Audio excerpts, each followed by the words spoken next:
Episode 1। रात का समय। जैसलमेर। एक लड़की जिसने बुर्का पहना हुआ था और हाथ में बैग लिए एक 12 साल के बच्चे के साथ तेजी से सड़क पर भागते हुए कहती है, शौर्य जल्दी भाग, अगर हम पकड़े गए तो फिर कभी इस नर्क से नहीं निकल पाएंगे। बोलते हुए वो बीच बीच में लंबी लंबी सांस लेने लगी।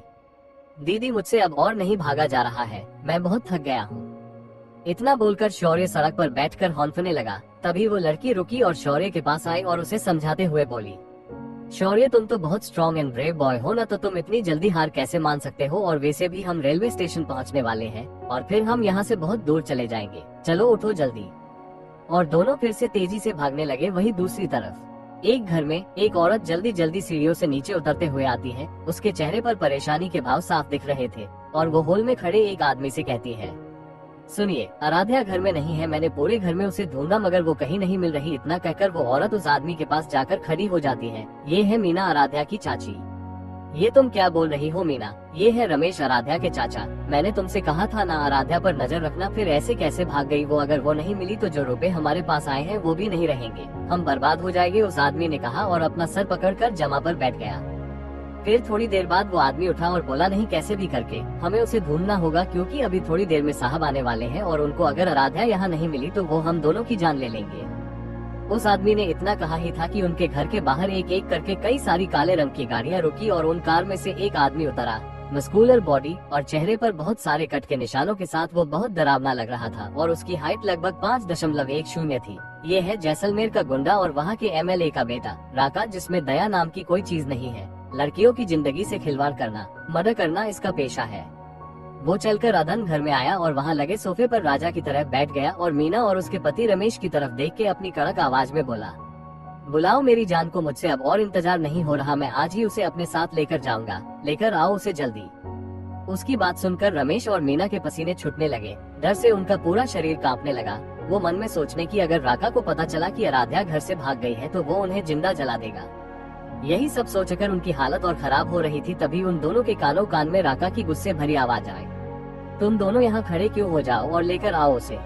Jaisalmer railway station. थोड़ी देर बाद वो लड़की और उसका भाई दोनों स्टेशन पहुँचे और इधर उधर देखने लगे कि उनके पीछे कोई है तो नहीं। और ये कंफर्म करने के बाद वो लड़की अपने भाई के साथ ट्रेन में चढ़ गई।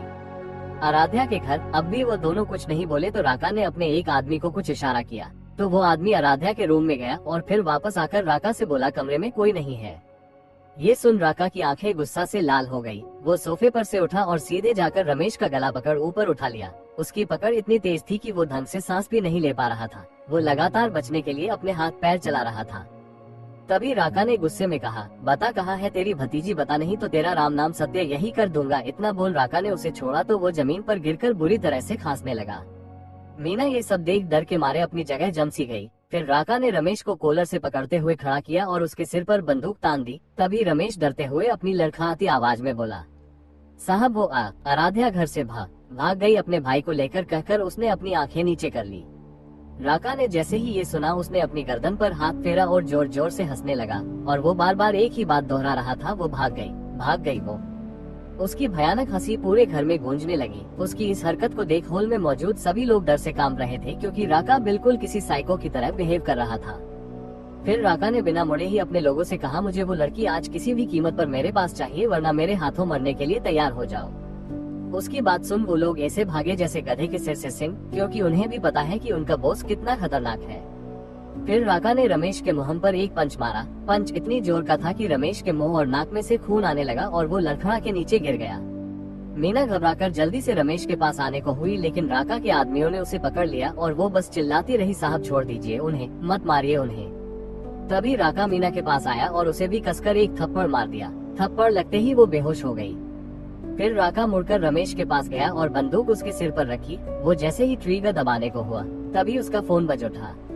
फोन के लगातार बजने के कारण राका ने फोन रिसीव किया तो फोन पर उधर से किसी ने कुछ कहा, जिसे सुनकर वो हैरान हो गया। उसकी आंखों में और गुस्सा उतर आया।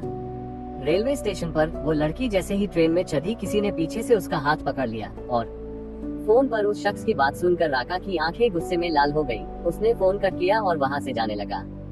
फिर वो रुका और अपने वहाँ खड़े कुछ गार्ड से बोला, जान से मारकर खाई में फेंक दो दोनों को। और जैसे ही वहाँ से जाने को हुआ, मीना और रमेश उसके पैर पकड़कर गिड़गिड़ाने लगे, साहब हमें छोड़ दीजिए, हमने कुछ नहीं किया, आप हमें थोड़ा सा समय और दे दीजिए, हम जल्दी ही आराध्या को ढूंढकर आपके पास ले आएंगे, हमें छोड़ दीजिए, मत मारिए हमें। राका ने उन्हें लात मारकर दूर धकेला और बोला, राका की डिक्शनरी में माफी शब्द का कोई नामो निशान नहीं है, ये सजा है तुम्हारी उसे यहाँ से भागने देने की, क्योंकि राका किसी को दूसरा मौका नहीं देता, ये तो तुम अब तक समझ ही गए होंगे। बोलकर राका वहाँ से निकल गया। रेलवे स्टेशन पर उस लड़की को जैसे ही यह महसूस हुआ कि किसी ने उसका हाथ पकड़ा है तो वह घबरा गई और उसके माथे पर पसीने की बूंदें उभर आई। उसने मन में सोचा, अगर वो पकड़ी गई तो वो राक्षस उसका और उसके भाई का पता नहीं क्या हाल करेगा।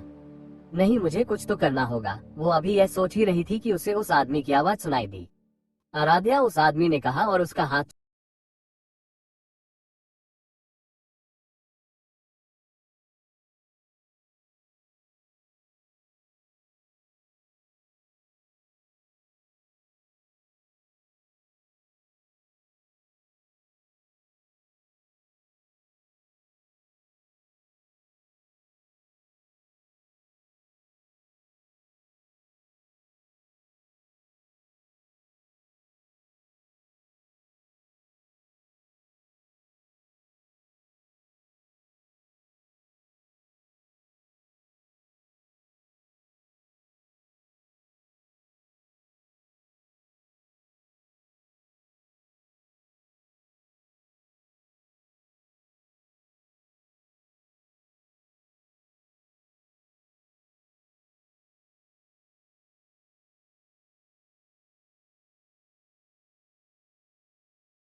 ना तो जी सकोगी और ना मर सकेगी, तेरी जिंदगी नर्क से भी बदतर कर दूंगा, बोलकर वो पागलों की तरह हंसने लगा।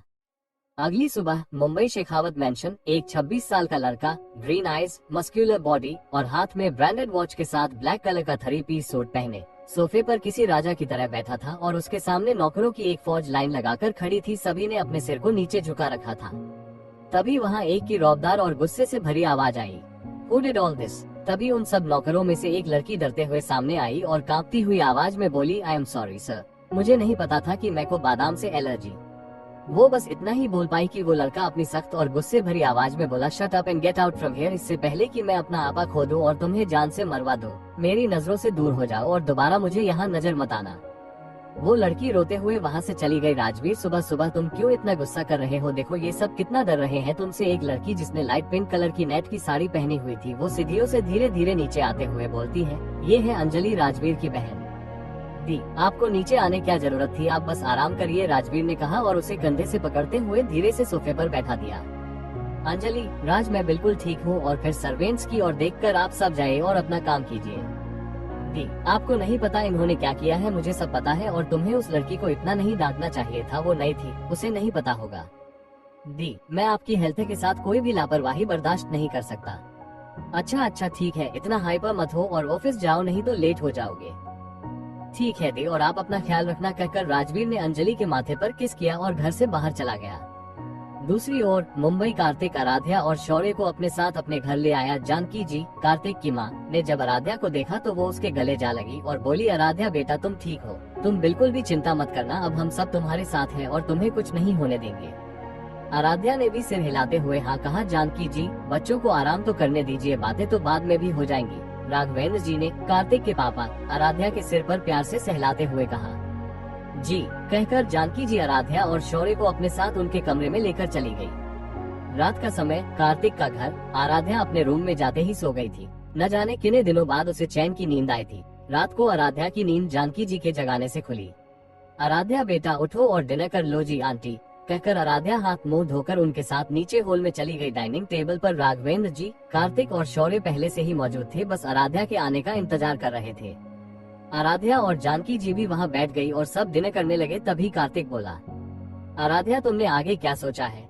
आराध्या को कुछ समझ नहीं आया तो वो बोली, किस बारे में भाई? अपने और शौर्य के बारे में, बोलकर वो उसे देखने लगा।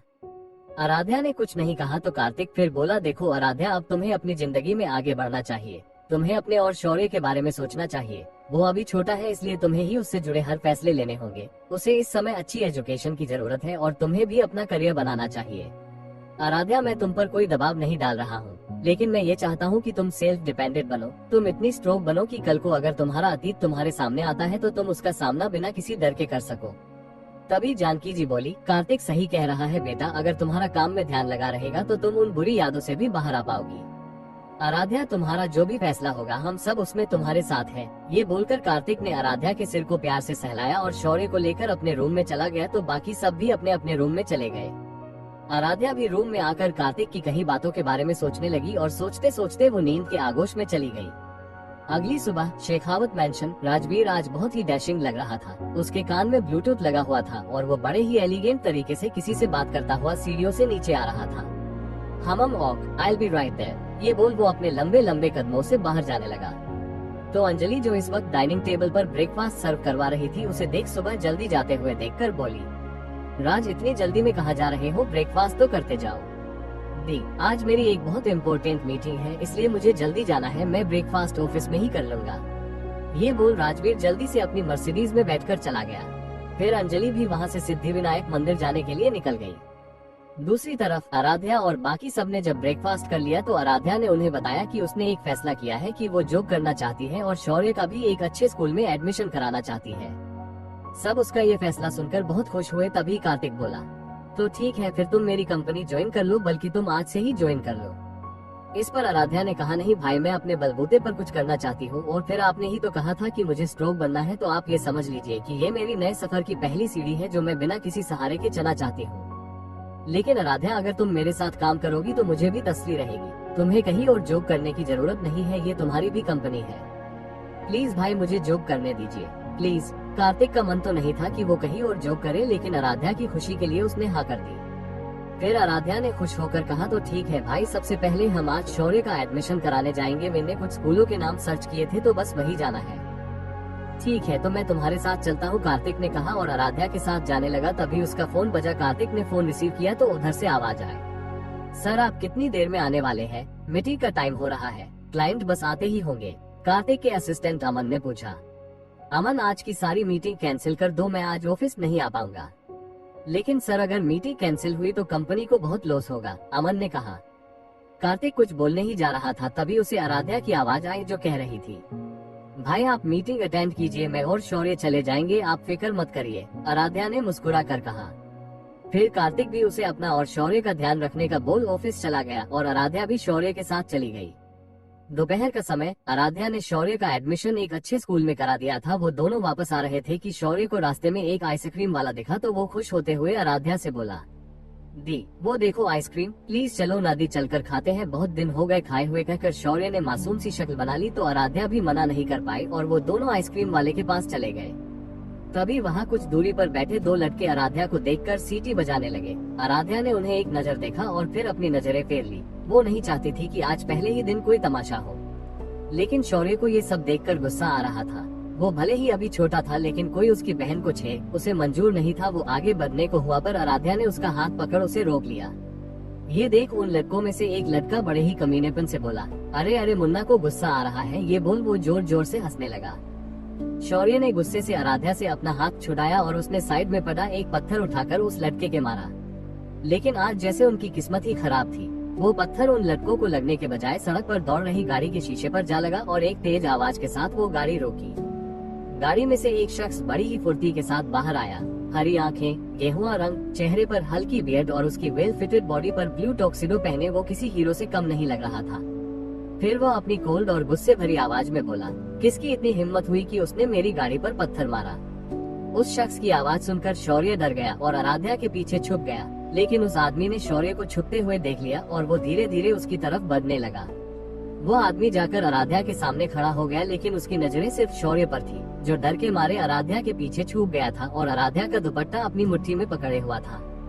तभी वो आदमी बेहद गुस्से में बोला, हे ये सामने आओ मेरे, तुम्हारी हिम्मत भी कैसे हुई ये करने की। तभी उसके पास एक लड़का और आया और वो बोला, राजवीर यार अब रहने भी दे, देख वो बच्चा डर गया है। राजवीर बोला, नहीं अविनाश, ये जरूर इसने जानबूझकर किया होगा, बहुत अच्छे से जानता हूँ मैं ऐसे लोगों को। फिर वो शौर्य की तरफ देख के अपनी कड़क आवाज में बोला, I said come in front of me. उसकी डरावनी आवाज सुनकर शौर्य और ज्यादा डर गया और उसकी आंखों में आंसू आ गए। ये देख आराध्या को बहुत बुरा लगा। उसे इस वक्त उस आदमी पर बहुत गुस्सा आ रहा था, क्योंकि शौर्य ने वो पत्थर जानबूझकर उसकी गाड़ी पर नहीं मारा था, लेकिन ये आदमी बिना कुछ सुने चिल्लाए जा रहा था। आखिर में जब उससे नहीं रहा गया तो वो बोली, देखिए मेरे भाई ने जानबूझकर आपकी गाड़ी का कांच नहीं तोड़ा है, उसकी कोई गलती नहीं है, वो तो आपकी गाड़ी बीच में आ गई थी, इसलिए वो पत्थर आपकी गाड़ी में जा लगा। उस आदमी ने जब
की डिटेल ऑनलाइन भेजकर जॉब के लिए अप्लाई कर देती है। ये सब करने के बाद आज जो भी हुआ उसे याद करते करते उसे नींद आ जाती है और वो अपना लैपटॉप बंद करके सो जाती है।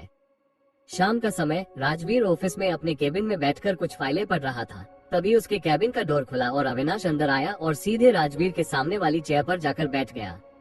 राजवीर ने उसे बिना देखे ही कहा बोल, क्योंकि उसे पता था कि अविनाश के सिवा किसी में इतनी हिम्मत नहीं कि बिना पूछे कोई उसके केबिन में आ सके।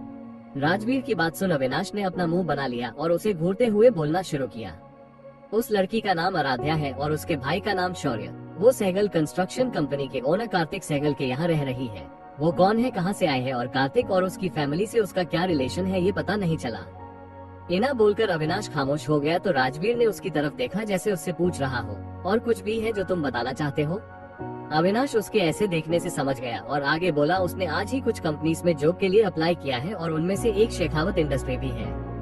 उसकी बात सुन राजवीर के फेस पर एक डेविल स्माइल आ गई और वो अविनाश से बोला, उसे कल इंटरव्यू के लिए बुलाओ और साथ ही एक कॉन्ट्रैक्ट बनवाओ एंड मेक श्योर उसे इस कंपनी के अलावा और कहीं जॉब ना मिले। अविनाश उसके इस तरह से बोलने के अंदाज से समझ गया था कि जरूर उसके दिमाग में कुछ प्लान चल रहा है। साथ ही वो आराध्या के लिए भी भगवान से प्रार्थना करने लगा, क्योंकि उसे पता था राजवीर अपनी इंसल्ट करने वालों को जहनुम की सैर करा देता है और इस बार तो बात उसके ईगो पर थी। अविनाश ये सब सोचता हुआ केबिन से बाहर चला गया और राजवीर ने अपने मन में कहा, तो मिस आराध्या तैयार हो जाओ अपनी सजा भुगतने के लिए, क्योंकि राजवीर शेखावत किसी को ऐसे ही नहीं जाने देता। You just wait and watch. और एक बार फिर उसके फेस पर डेविल स्माइल आ जाती है। इस समय वो किसी शैतान से कम नहीं लग रहा था। अगली सुबह आराध्या जल्दी से तैयार होकर नीचे आई और जानकी जी के साथ किचन में नाश्ता बनाने में हेल्प करने लगी। कुछ देर बाद सभी एक एक करके नीचे आए और डाइनिंग टेबल पर ब्रेकफास्ट के लिए बैठ गए। आज तो खाने की बहुत अच्छी खुशबू आ रही है, राघवेंद्र जी ने अपनी अपनी ललचाई नजरों से खाने को देखते हुए कहा, क्योंकि आज सारा खाना आराध्या ने जो बनाया है, कहकर जानकी जी और आराध्या ने सबको नाश्ता दिया। सभी ने नाश्ता किया तो आराध्या बोली, मुझे आप सबको कुछ बताना है। हाँ बोलो ना बेटा, क्या बात है? वो आंटी, मैंने कल जॉब के लिए अप्लाई किया था और आज मुझे इंटरव्यू के लिए जाना है। कौन सी कंपनी में आराध्या, और कितने बजे जाना है? कार्तिक ने उसे देखकर पूछा। भाई शेखावत इंडस्ट्रीज में कल ही इंटरव्यू के लिए मैसेज आया था और उन्होंने आज सुबह 10 बजे बुलाया है। ठीक है, तो मैं शौर्य को स्कूल और तुम्हें इंटरव्यू के लिए छोड़ आऊंगा। जी भाई। फिर थोड़ी देर बाद सभी घर से निकल जाते हैं। शेखावत मैंशन। राजवीर अपने रूम में जोर से चिल्लाते हुए किसी को आवाज लगाता है, रॉबर्ट। तभी वहाँ एक लड़का वहाँ आया और डरते हुए बोला, जी सर, मैंने तुमसे कहा था ना कि मेरे रूम में किसी भी चीज को टच मत किया करो। राजवीर की ऐसी गुस्से भरी कड़क आवाज सुनकर रॉबर्ट डर से कांपने लगा और फिर हिम्मत करके बोला, यस सर। तो फिर मेरी इतनी इम्पोर्टेंट फाइल कहाँ गायब हो गई? राजवीर के इस तरह चिल्लाने से बेचारे रॉबर्ट के पसीने छूटने लगे, क्योंकि उसे तो पता भी नहीं था कि राजवीर किस फाइल की बात कर रहा है। फिर भी वो अपनी लड़खड़ाती आवाज में बोला, वो सर, वो फाइल। रॉबर्ट ने इतना कहा ही था कि दरवाजे से एक आवाज आई, वो फाइल मेरे पास है राजवीर। राजवीर ने जब यह आवाज सुनी तो पीछे मुड़कर देखा, जहां अंजलि अपने हाथ में फाइल पकड़े खड़ी थी। वो अंदर आई और रॉबर्ट को वहां से जाने को कहा। उसके कहने पर रॉबर्ट वहां से ऐसे भागा जैसे गधे के सिर से सीन। Tears of Joy. उसने जाते जाते अपने मन में अंजलि को थैंक यू बोला, क्योंकि अगर वो सही समय पर नहीं आती तो ये राक्षस उसे कच्चा चबा जाता। दी, ये फाइल आपके पास कैसे? राजवीर ने अंजलि से फाइल लेते हुए पूछा। मैं रात को तुम्हारे रूम में आई थी तुम्हें देखने, लेकिन तुम ये फाइल पढ़ते पढ़ते सो गए और ये गलती से मैं ये फाइल अपने साथ ले आई। राजवीर ने फिर हाँ में सिर हिलाया और तैयार होकर ऑफिस के लिए निकल गया।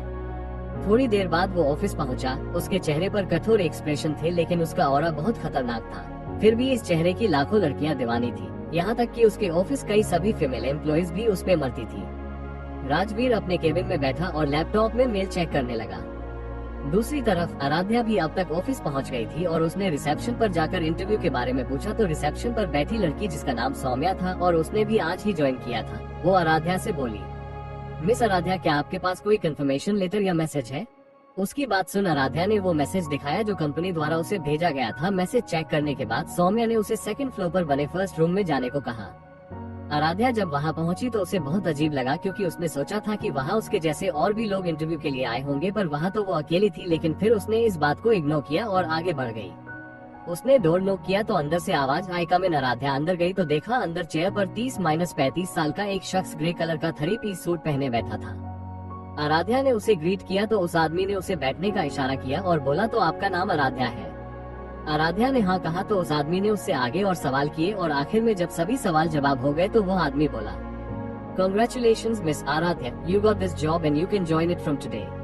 आराध्या ने उसे खुश होते हुए थैंक यू सर कहा तो वो आदमी बोला, मिस आराध्या, आपको बस इन कॉन्ट्रैक्ट पर साइन करने हैं जो कंपनी के हर एम्प्लॉय से करवाए जाते हैं। कहकर उसने वो पेपर आराध्या के सामने रख दिए। आराध्या तो इतनी खुश थी कि उसने बिना पढ़े ही उन पेपर्स पर साइन कर दिए, लेकिन एक जोड़ी आंखें कब से उस पर नजरें टिकाए उसकी हर एक हरकत को नोट कर रही थी। जी हाँ, ये और कोई नहीं राजवीर ही था जो अपने लैपटॉप में आराध्या को ही देख रहा था कैमरे की मदद से। और जैसे ही आराध्या ने उन कॉन्ट्रैक्ट पेपर्स पर साइन किया तो उसके फेस पर डेविल स्माइल आ गई और उसने अपने मन में बोला, तो मिस आराध्या, फाइनली तुम अब मेरे ट्रैप में फंस ही गई। अब मैं तुम्हें बताऊंगा कि ये राजवीर शेखावत क्या चीज है। मैं तुम्हें इतना मजबूर कर दूंगा कि तुम खुद मेरे पास आकर गिड़गिड़ाते हुए माफी मांगोगी। ये सब सोचकर उसकी स्माइल और ज्यादा गहरी और डरावनी हो गई।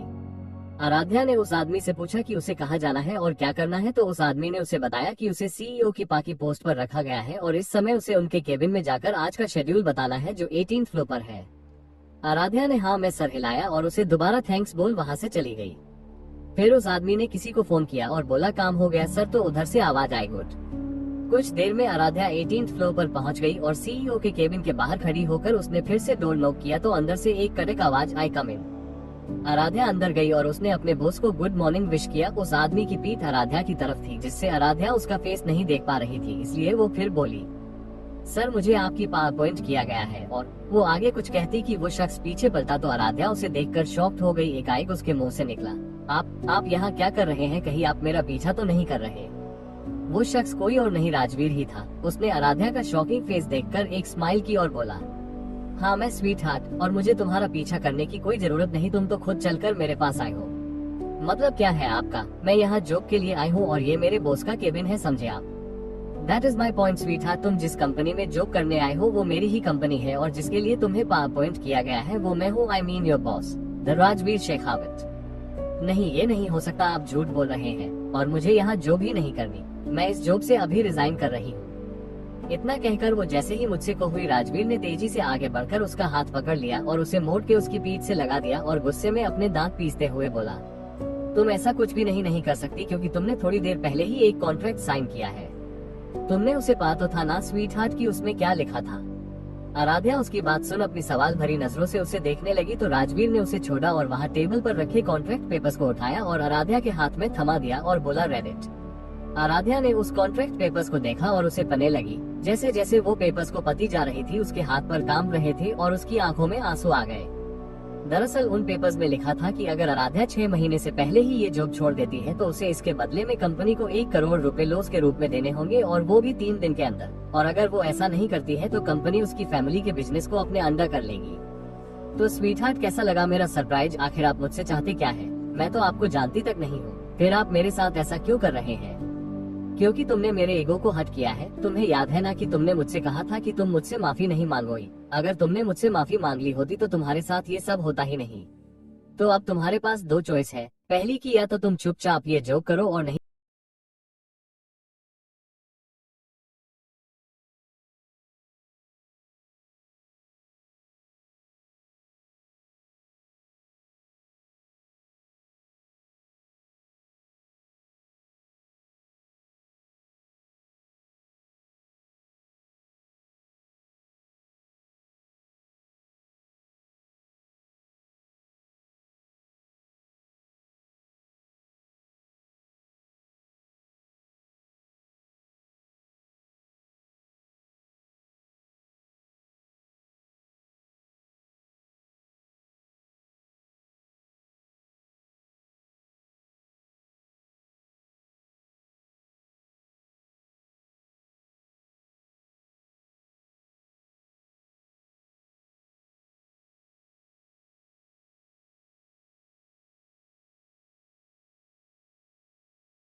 कहा था।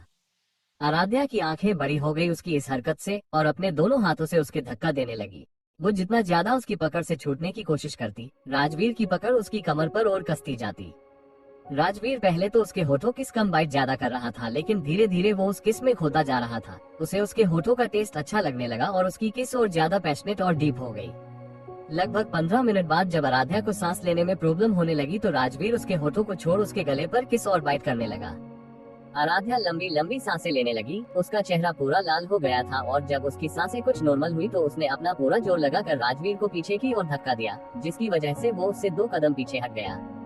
तुम्हारी हिम्मत भी कैसे हुई मुझे किस करने की, कहकर आराध्या ने उसे फिर से मारने को अपना हाथ उठाया, लेकिन राजवीर ने उसका हाथ बीच में ही पकड़ लिया और बोला, अहम ये गलती दोबारा मत करना मिस आराध्या, वरना सजा इससे भी बड़ी हो सकती है। आराध्या ने उससे अपना हाथ छुड़ाया और नफरत भरी नजरों से उसे देखकर बोली, you are a devil smile with horns mister Rajveer, you are a devil. कहकर उसने अपना दुपट्टा ठीक किया और वहाँ से चली गई। और इधर आराध्या के जाने के बाद राजवीर ने अपने होठों पर जीभ फिराई और अपने मन में बोला, yes you are right sweetheart, I am a devil smile with horns. और फिर उसके होठों पर शातिर मुस्कान आ गई। दूसरी तरफ आराध्या ने बाहर आकर घर जाने के लिए कैब बुक करी। उसकी आंखों से अभी भी आंसू बह रहे थे और वो अपने मन में सोच रही थी कि क्यों भगवान, आखिर उसके साथ ही ऐसा क्यों होता है। पहले ही वो बहुत बड़ी मुसीबत से भागकर यहाँ आई थी और अब यहाँ भी उसके साथ वही सब फिर से हो रहा है। यही सब सोचते हुए उसकी कैब भी आ गई और वो उसमें बैठकर चली गई। कुछ देर बाद वो घर पहुँच गई। घर में इस वक्त सिर्फ राघवेंद्र जी ही थे जो अपने रूम में आराम कर रहे थे और जानकी जी किसी काम से बाहर गई हुई थी। इसलिए आराध्या अपने रूम में आई और बाथरूम में जाकर शावर के नीचे खड़ी हो गई। कुछ देर पानी के नीचे खड़े होने के बाद जब उसे थोड़ा बेटर फील हुआ तो वो बाथरोब पहनकर बाहर आई और कपबोर्ड से कपड़े लेकर चेंज करने के बाद बिस्तर पर लेट गई। और आज जो कुछ भी उसके साथ हुआ वो उसकी आंखों में फिल्म की तरह घूमने लगा और उसकी फिर से भर आई और रोते रोते कब उसे नींद आ गई उसे पता ही नहीं चला। शाम को जब उसकी आंख खुली तो उसने घड़ी में टाइम देखा जिसमें शाम के 6 बज रहे थे। वो जल्दी से उठी और हाथ मुंह धोकर नीचे चली गई। अब जानकी जी घर आ गई थी और जैसे ही उनकी नजर सीढ़ियों से नीचे आती आराध्या पर पड़ी तो उन्होंने उसे अपने पास बैठने का इशारा किया और उससे बोली, आराध्या बेटा कैसा गया तुम्हारा इंटरव्यू आज? मुझे कार्तिक बता रहा था कि वो इंडिया की सबसे बड़ी कंपनी है, तुम्हें वहाँ कोई प्रॉब्लम नहीं होगी। जी आंटी, और मेरा इंटरव्यू भी अच्छा गया, आराध्या ने एक फीकी मुस्कान के साथ कहा, क्योंकि असल में तो उसे ही पता था कि उस कंपनी में आज उसके साथ क्या हुआ था। आराध्या बेटा क्या हुआ, तुम कुछ परेशान सी दिख रही हो, कुछ हुआ है क्या? जानकी जी ने जब आराध्या को कुछ परेशान सा देखा तो वो उससे पूछ बैठी। नहीं आंटी, ऐसी कोई बात नहीं है, सिर में थोड़ा दर्द है बस, और कुछ नहीं, आराध्या ने कहा। तो जानकी जी ने उसकी बात मान ली और उसका हाथ अपने हाथ में लेकर बोली, आराध्या बेटा एक बात हमेशा ध्यान रखना कि मैं सिर्फ कार्तिक की ही नहीं तुम्हारी भी माँ हूँ, इसलिए अगर तुम्हें कभी भी कोई भी परेशानी हो तो तुम बेझिझक मुझे बता सकती हो। आराध्या ने भी हाँ में सिर हिलाया और जानकी जी के गले लग गई। जानकी जी की इस बात ने उसके दिल को बहुत सुकून पहुँचाया था। फिर दोनों कुछ देर तक ऐसे ही बात करती रही और फिर दोनों ही डिनर रेडी करने चली गई। डिनर करने के बाद आराध्या पहले शौर्य के रूम में गई तो शौर्य सो रहा था। आराध्या ने उसे चादर उठाई और उसके सिर सहला कर चली गई।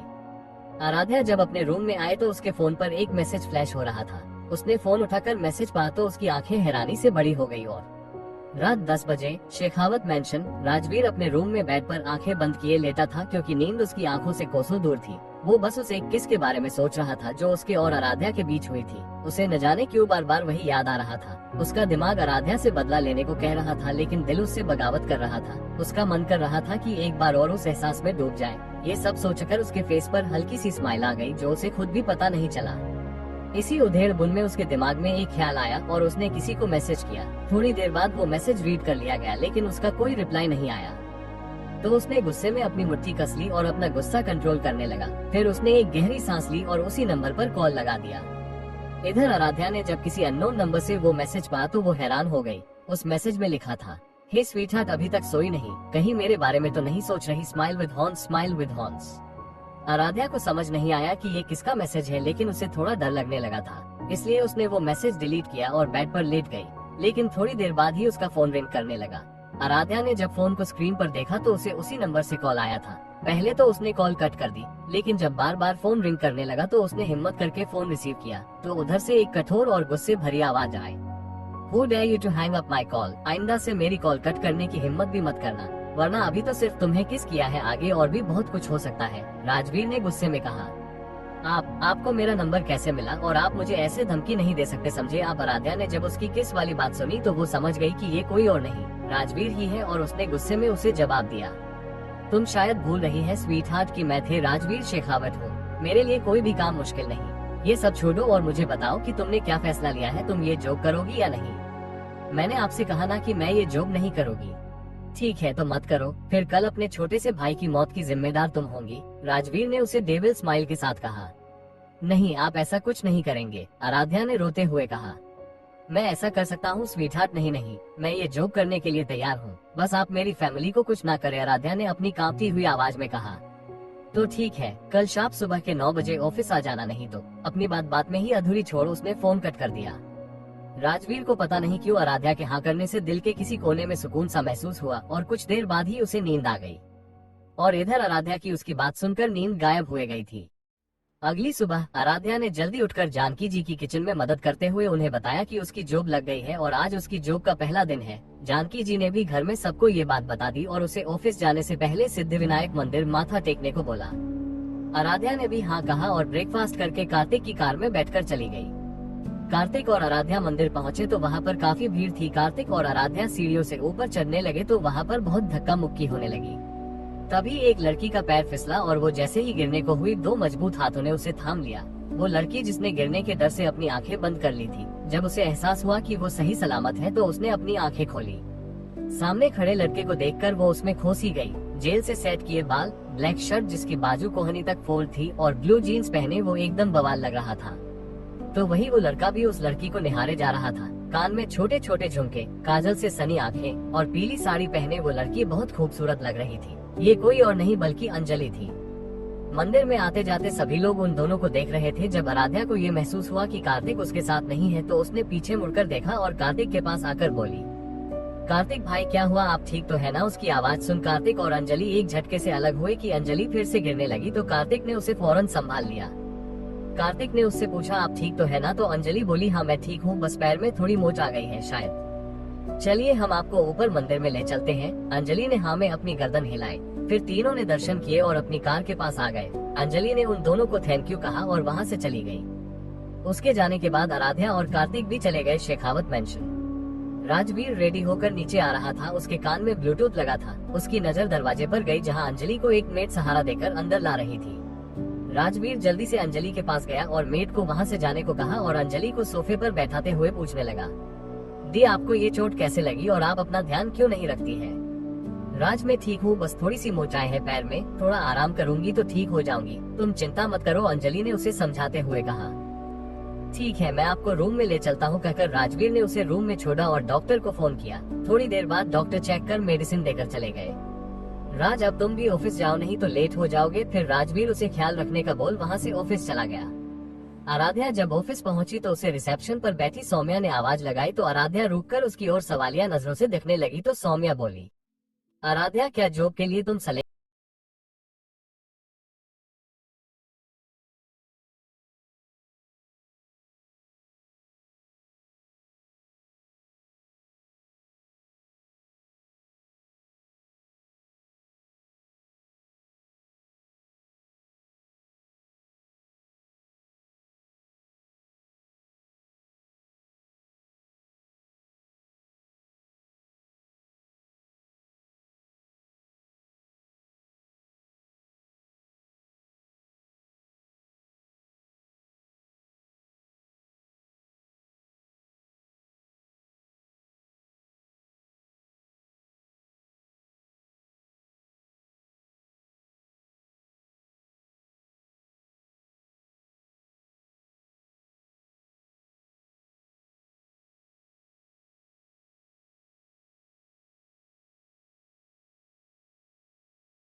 क्या उसके पास आ तो गई, लेकिन अब उसके हाथ कांप रहे थे, वो अपने हाथ आगे नहीं बढ़ा पा रही थी। तो राजवीर ने उसका हाथ पकड़कर उसे अपनी गोद में बैठा लिया और उसका हाथ अपने सीने पर रख दिया। अचानक से हुए इस इंसिडेंट से आराध्या घबरा गई और फिर अपनी सेंस में आकर बोली, ये क्या बदतमीजी है सर, छोड़िए मुझे। आराध्या ने उससे छूटने की कोशिश की तो राजवीर ने अपने एक हाथ से उसकी कमर को टाइटली पकड़ लिया और बोला, तुम जितना जल्दी मेरी शर्ट के बटन खोलोगी उतनी ही जल्दी मुझसे छूट पाओगी, नहीं तो बैठी रहो ऐसे ही, मुझे कोई प्रॉब्लम नहीं, राजवीर ने उसे तंग करते हुए कहा। आराध्या का अब राजवीर पर बहुत गुस्सा आ रहा था। उसका मन कर रहा था कि उसका किसी चीज से सिर फोड़ दे। उसने मन ही मन उसे गालियां दी और अपनी आंख बंद करने गहरी सांस ली और फिर बिना आंखें खोलो ही उसने राजवीर की शर्ट के बटन खोलने शुरू किए। राजवीर देख सकता था कि उसके हाथ कितने काम रहे हैं और घबराहट के मारे इस बड़ी में भी उसके माथे पर पसीने की बूंदें उभर आई और वो धीरे धीरे आराध्या के माथे, गाल से होकर आराध्या के गले और फिर गले से नीचे फिसलने लगी। राजवीर की आंखें आराध्या के गले पर बने तिल पर चली गई। वो एकटक उस तिल को निहारने लगा। वो आराध्या की खुशबू से मदहोश होने लगा था। उसका मन पता नहीं क्यों उस तिल का बेतहाशा चूमने का कर रहा था और खुद पर कंट्रोल करने के लिए उसने आराध्या को एक झटके से छोड़ दिया, जिससे आराध्या नीचे जा गिरी और तभी उसके कानों में आवाज आई, get out from here and wait outside for me. Rajveer की बात सुन पहले तो उसे कुछ समझ नहीं आया कि राजवीर का बिहेवियर एकदम से चेंज कैसे हो गया, लेकिन अगले ही पल वो खुश हो गई क्योंकि अब उसे वो सब नहीं करना था, इसलिए वो तुरंत उठकर वहाँ से चली गई। इतना बोल राजवीर बिना वक्त गवाए वहाँ से तेजी से केबिन से अटैच रूम में गया और बाथरूम में जाकर खुद को रिलैक्स करने लगा और मिरर में अपने आप को देखते हुए बोला और अपने मन में सोचने लगा, ये क्या हो रहा था मुझे, क्यों उसकी करीबी मुझे अच्छी लग रही थी। उसके पास आने से मेरे दिल की धड़कनें कब इतनी तेज हो गई मुझे पता ही नहीं चला और मैं उसे ऐसी नजरों से क्यों देख रहा था।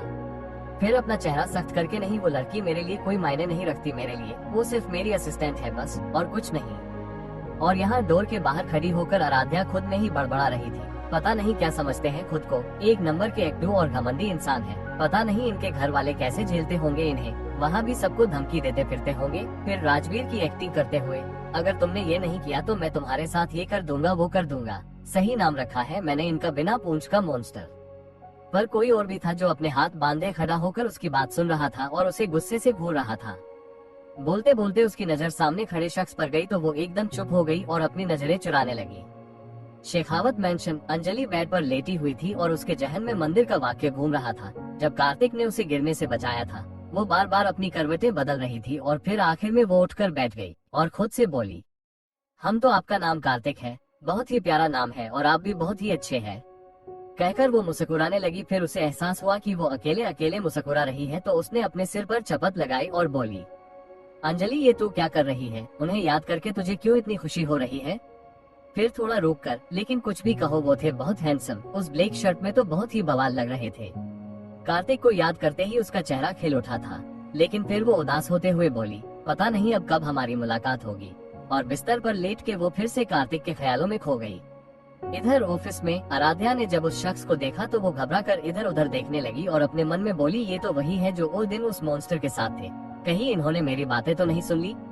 ये सोचकर वो चोर नजरों से उस शख्स को देखने लगी और वो शख्स अपनी गुस्से भरी आंखों से घूरता हुआ आगे बढ़ रहा था।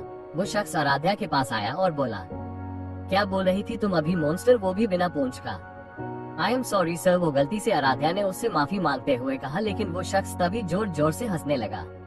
आराध्या ने उसे अजीब तरह से देखा तो वो शख्स हंसते हुए ही बोला, आराध्या क्या तुमने राजवीर का निकनेम बिना पूंछ का मॉन्स्टर रखा है। ओह माय गॉड आराध्या, क्या सच में तुम्हें वो ऐसा लगता है, लाइक सीरियसली। आराध्या उसकी बात सुनकर झेप गई और उसे दोबारा सॉरी बोला। ये कोई और नहीं बल्कि अविनाश होता है जो राजवीर के साथ ही मीटिंग में जाने वाला था। और आराध्या की बात सुनकर उसकी हंसी इस वक्त कंट्रोल नहीं हो रही थी और वो अपना पेट पकड़कर हंस रहा था। तभी वहाँ एक कड़क आवाज गूंजी, क्या हो रहा है यहाँ। दोनों ने आवाज की दिशा में देखा तो राजवीर खड़ा होकर उन दोनों को ही घूर रहा था। उसे देख अविनाश ने अपना हंसी कंट्रोल की और राजवीर से बोला, यार राजवीर तेरी ये असिस्टेंट बहुत ही फनी है, इसने मुझे ऐसा जोक सुनाया कि मेरी हंसी अब तक कंट्रोल नहीं हो रही। बोलकर वो फिर से हंसने लगा तो आराध्या उसे बेचारगी से देखने लगी। Shut up and you both come with me, we are getting late, Rajveer ने आगे बढ़ते हुए अपने कोल्ड वॉइस में कहा, जिसे सुनकर अविनाश और आराध्या ने अपना मुंह बनाया और उसके साथ चल दिए। कार्तिक की कंपनी में कार्तिक अपने केबिन में बैठकर अपना काम कर रहा था। तभी वहाँ उसका असिस्टेंट अमन आया और बोला, सर वो आदमी अभी भी विदेश में है, लेकिन उसने अपने सारे आदमी को काम पर लगा रखा है, लेकिन उसके आदमी अभी तक उन्हें ढूंढ नहीं पाए हैं, जिससे वो बहुत बौखलाया हुआ है। सुनने में आया है कि वो जल्द से जल्द इंडिया आने की कोशिश में लगा है। फिर एक फाइल कार्तिक की तरफ बढ़ाते हुए, सर इसमें उसकी पूरी इन्फॉर्मेशन है, वो इस वक्त कहाँ है और क्या कर रहा है, सब कुछ है इसमें। कार्तिक ने उससे फाइल ली और जाने को कहा और फिर वो फाइल को देखते हुए बोला, मैं तुम्हारे इरादों को कभी कामयाब नहीं होने दूंगा, तुझे उस तक कभी नहीं पहुंचने दूंगा मैं, चाहे उसके लिए मुझे कुछ भी क्यों न करना पड़े, कहकर उसने फाइल को एक साइड रखा और फिर से अपना काम करने लगा। शाम का समय राजवीर के ऑफिस में, राजवीर और अविनाश ऑफिस में बैठकर काम डिस्कस कर रहे थे कि तभी डोर नॉक हुआ और आराध्या अंदर आई और बोली, सर वो मिस्टर सिंघानिया आए हैं, मीटिंग रूम में आपका वेट कर रहे हैं। हम ओके कहकर राजवीर और अविनाश दोनों मीटिंग रूम में चले गए तो आराध्या भी उनके साथ चली गई। मीटिंग रूम में राजवीर हेड चेयरमैन पर बैठा था और अविनाश उसकी साइड वाली चेयर पर, और आराध्या भी राजवीर के साइड में पेन और नोटबुक लेकर खड़ी थी, और उनके सामने वाली चेयर पर अनिल सिंघानिया और उसका बेटा ऋषि सिंघानिया थे। मिस्टर शेखावत, आज जो हमारा नया होटल बनकर तैयार हुआ है, उसी के इनॉग्रेशन की खुशी में हमने कल शाम को एक पार्टी ऑर्गेनाइज की है, जिसके लिए हम आपको इनवाइट करने आए हैं, अनिल सिंघानिया राजवीर से बोले। लेकिन राजवीर की नजर तो कहीं और थी, वो गुस्से में ऋषि को घूर रहा था, क्योंकि ऋषि एकटक बस आराध्या को ही निहारे जा रहा था, जिससे आराध्या अनकंफर्टेबल हो रही थी, और ये देखकर राजवीर की मट्टी गुस्से में कस गई। अविनाश ने जब राजवीर का ध्यान कहीं और देखा तो वो भी उस तरफ देखने लगा। उसने देखा कि ऋषि की नजरें भी कहीं और है, तो उसने उसकी भी नजरों का पीछा किया, तो उसे समझ आया कि राजवीर क्यों इतने गुस्से में है। उसने राजवीर की जगह मिस्टर सिंघानिया को जवाब देते हुए कहा, थैंक यू मिस्टर सिंघानिया, हम कल पार्टी में जरूर आएंगे। मिस्टर सिंघानिया ने उनसे हाथ मिलाया और अपने बेटे के साथ वहाँ से चले गए, लेकिन ऋषि रुककर आराध्या के पास आया और बोला, hey beautiful, what's your name. Aaradhya ने उसकी बात का कोई जवाब नहीं दिया और उसे घूरने लगी, तो ऋषि फिर बोला, ऑक ऑक रिलैक्स, नहीं बताना तो कोई बात नहीं, वैसे कल की पार्टी में तुम भी जरूर आना, मैं इंतजार करूंगा तुम्हारा, बाय। इतना बोल ऋषि वहाँ से चला गया। लेकिन राजवीर का गुस्सा अब और भी ज्यादा बढ़ गया और उसने आगे बढ़कर आराध्या की बाजू को टाइटली पकड़कर कहा, तुम कल पार्टी में नहीं जाओगी, गॉट इट, कहकर उसने आराध्या का हाथ एक झटके में छोड़ा और वहाँ से चला गया, और इधर दर्द की वजह से आराध्या की आंखों में आंसू आ गए। अविनाश जो इतनी देर से खड़ा होकर सब कुछ देख रहा था, उसे समझ नहीं आ रहा था कि राजवीर का बिहेवियर एकदम से चेंज कैसे हो गया। उसे तो किसी चीज से फर्क नहीं पड़ता, तो वो फिर क्यों आज ऐसा बिहेव कर रहा है। फिर अविनाश ने अपना सिर झटका और एक गहरी सांस ली और आराध्या के पास आकर बोला, आराध्या, राजवीर की तरफ से मैं तुमसे माफी मांगता हूँ, वो ऐसा ही है, उसे कब किस बात पर गुस्सा आ जाए पता नहीं चलता। नो सर, आप क्यों सॉरी बोल रहे हैं, अगर राज सर नहीं भी बोलते तब भी मैं इस पार्टी में नहीं जाने वाली थी, आराध्या ने झूठी मुस्कान के साथ कहा। फिर अविनाश और आराध्या दोनों ही मीटिंग रूम से बाहर चले गए। अविनाश जब राजवीर के केबिन में पहुंचा तो उसने राजवीर को बड़ी सी ग्लास विंडो के पास खड़ा पाया, जिसने इस वक्त अपनी स्लीव्स कोहनी तक फोल्ड कर रखी थी और जेब में दोनों हाथ दिए खड़ा होकर विंडो से आप बाहर देख रहा था। अविनाश उसके पास आया और बोला, राज ये सब क्या है, तूने ऐसा क्यों किया। क्या किया मैंने, राजवीर ने बड़े ही शांत वे में जवाब दिया और अपनी चेयर पर बैठ गया। राज तो अच्छी तरीके से जानता है मैं क्या कह रहा हूँ, तुझे इतना गुस्सा क्यों आ रहा था और तूने आराध्या को भी पार्टी में आने से मना कर दिया, क्यों। मैं तुझे बताना जरूरी नहीं समझता, राजवीर ने उसे जवाब दिया। देख राज, जहाँ तक मैं तुझे जानता हूँ, तुझे तो इन सब से कोई फर्क नहीं पड़ता है ना, लेकिन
की है तो उसे खुद से दूर में कैसे जाने दे सकता हूँ, बोलकर उसने आराध्या को छोड़ दिया।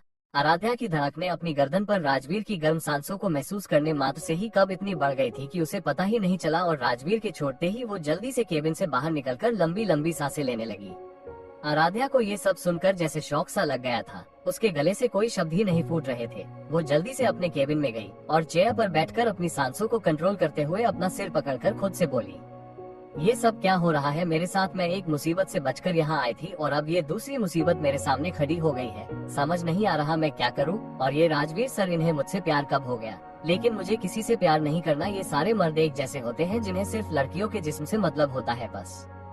फिर कुछ देर सोचते हुए मैं राजवीर सर से बात ही नहीं करूंगी। बस एक बार ये कॉन्ट्रैक्ट खत्म हो जाए फिर मैं शौर्य को लेकर यहाँ से चली जाऊंगी, कहकर वो अपने काम में बिजी हो गई। Royal food restaurant. अविनाश यहाँ अपने क्लाइंट के साथ मीटिंग के लिए आया था और मीटिंग कर लेने के बाद वो अपनी कार की ओर जा रहा था जो रेस्टोरेंट की पार्किंग में खड़ी थी। वो जैसे ही कार में बैठा तभी एक लड़की उसकी कार में आकर बैठी और उसे किस करने लगी। तभी वहाँ कुछ ब्लैक ड्रेस पहने कुछ हटे कट्टे बॉडीगार्ड आए और उस लड़की को ढूंढने लगे। तभी उनमें से एक की नजर अविनाश और उस लड़की पर गई जो एक दूसरे को किस करने में बिजी थे। उसे लड़की का चेहरा तो नहीं दिखा, लेकिन वो ये सब देखकर शर्मा गया और जब उसे वो लड़की कहीं नहीं दिखी तो वो सभी बॉडीगार्ड को लेकर वहाँ से चला गया। इधर कार में अचानक से हुई इस किस से अविनाश शॉक्ड हो गया। उसकी आंखें फटी की फटी रह गई, लेकिन कुछ देर बाद वो अपने सेंस में आया और उस लड़की को किस करने लगा। अब तक वो बॉडीगार्ड भी चले गए थे और उस लड़की ने जब देखा कि अविनाश भी उसे किस कर रहा है तो वो एक झटके के साथ उससे अलग हुई और बोली, बड़े ही बेशर्म इंसान हो तुम। लड़की देखी नहीं कि किस करना स्टार्ट कर दिया। Oh hello for your kind information, तुमने मुझे पहले किस किया था? मैं तो बस उस किस का जवाब दे रहा था। वैसे टेस्ट अच्छा था तुम्हारा। अविनाश अपने होठों पे जीभ फिरता हुआ बोला। उस लड़की का ये सुनकर मुंह हैरानी से खुल गया और वो गुस्से में बोली, मैंने तुम्हें सिर्फ उन गुंडों से बचने के लिए किस किया था जो मेरे पीछे पड़े थे, पर तुम तो मौके पर चौका मारने लगे। कितने बदतमीज इंसान हो तुम। अविनाश को उसकी बात सुनकर बहुत गुस्सा आया। उसने उस लड़की की गर्दन पकड़कर उसे दोबारा किस कर लिया। उसकी किस समय के साथ वाइल्ड होती जा रही थी और इधर वो लड़की उसके सीने पर छूटने के लिए लगातार मुक्के बरसा रही थी, लेकिन अविनाश को तो जैसे कोई फर्क ही नहीं पड़ रहा था।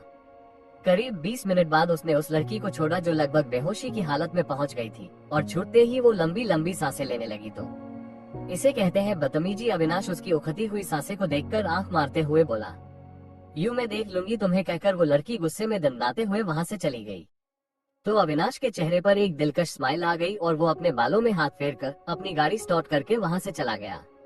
Next day Shekhawat mention. Anjali dining table पर ब्रेकफास्ट लगा रही थी। वैसे तो राजवीर ने घर पर नौकरों की पूरी फौज रखी हुई थी, लेकिन अंजलि को राजवीर के लिए अपने हाथों से खाना बनाना अच्छा लगता था। राजवीर भी अब तक रेडी होकर आ गया था। उसने जब अंजलि को ब्रेकफास्ट लगाते देखा तो बोला, दी आपको ये सब करने की कोई जरूरत नहीं है। इतने सारे सर्वेंट्स को मैंने मुंह देखने के लिए नहीं रखा है। मुझे पता है राज, लेकिन मुझे ये सब करना अच्छा लगता है। अगर तू चाहता है कि मैं ये सब ना करूँ तो जल्दी से शादी कर ले, समझा। इनफैक्ट मैंने तेरे लिए एक लड़की भी देख रखी है, बहुत खूबसूरत है वो। अंजलि उसे खाना सर्व करते हुए कहा। उसकी बात सुन राजवीर हल्का सा गुस्सा करते हुए बोला, दी मैं आपकी ये इच्छा जरूर पूरी करूंगा, लेकिन अपनी पसंद की लड़की से शादी करके, इसलिए आप ये मेरे लिए बार बार लड़की देखना बंद कीजिए, बोलकर वो वहाँ से चला गया। ये लड़का भी ना हर बार ऐसे ही मुंह फुलाकर चला जाता है, बोलकर वो भी अपना ब्रेकफास्ट करने लगी। ऑफिस में राजवीर आज जब से ऑफिस आया था वो ये नोटिस कर रहा था कि आराध्या ना तो ठीक से उससे बात कर रही है और ना ही उसकी तरफ देख रही है। आराध्या उसे जितना हो सके उतना इग्नोर कर रही थी, लेकिन इससे राजवीर का गुस्सा बढ़ता ही जा रहा था। वो गुस्से से उठा और आराध्या के केबिन को और बंद गया। शाम का समय राजवीर ने आराध्या के केबिन का डोर एक झटके ओपन किया और गुस्से में अंदर आया। आराध्या इस वक्त कंप्यूटर पर कोई काम कर रही थी। जब उसने एकदम से डोर खुलने की आवाज सुनी तो वो घबरा गई। उसकी नजर राजवीर के गुस्से से लाल आंखों पर गई तो उसे डर लगने लगा। राजवीर ने उसे हाथ पकड़कर उठाया और उसके दोनों कंधों को पकड़कर दीवार से सटा दिया और बोला, What the hell is this sir, आप क्या कह रहे हैं? मुझे कुछ समझ नहीं आ रहा और ये बातें दूर से भी हो सकती है, आराध्या अटकते हुए कहा और फिर वहाँ से निकलने की कोशिश करने लगी। ओह रियली मिस आराध्या, तुम्हें समझ नहीं आ रहा या तुम समझने की कोशिश नहीं कर रही? फिर खुद को कंट्रोल करते हुए शांत आवाज में बोला, तुम सुबह से मुझे इग्नोर क्यों कर रही हो? और जो कल मैंने तुमसे कहा उसका जवाब भी नहीं दिया, क्यों? बोलो। सर प्लीज छोड़िए मुझे, नहीं पहले मुझे मेरा जवाब चाहिए। बोलते हुए राजवीर की पकड़ उसके कंधों पर कसती जा रही थी। आराध्या को अब अपने कंधों पर इतना दर्द होने लगा था कि उसे ऐसा लग रहा था अभी उसके कंधे टूट जाएंगे और वो रोते हुए गुस्से में बोली, आपको जवाब चाहिए तो सुनिए, मैं आपसे प्यार नहीं करती और ना ही कभी करूंगी, समझे आप? राजवीर ने ये सुनकर उसकी पकड़ आराध्या के कंधों पर ढीली पड़ गई और उसकी मुट्ठी भिंच गई, लेकिन वो फिर शांत लहजे में बोला, क्यों, क्या तुम किसी और से प्यार करती हो? सर, ऑफिस टाइम ओवर हो गया है, मुझे घर जाना है। आराध्या ने उसकी ओर बिना देखे बात को टालते हुए कहा, क्योंकि राजवीर की करीबी उसे बेचैन कर रही थी और वो जल्द से जल्द यहाँ से जाना चाहती थी।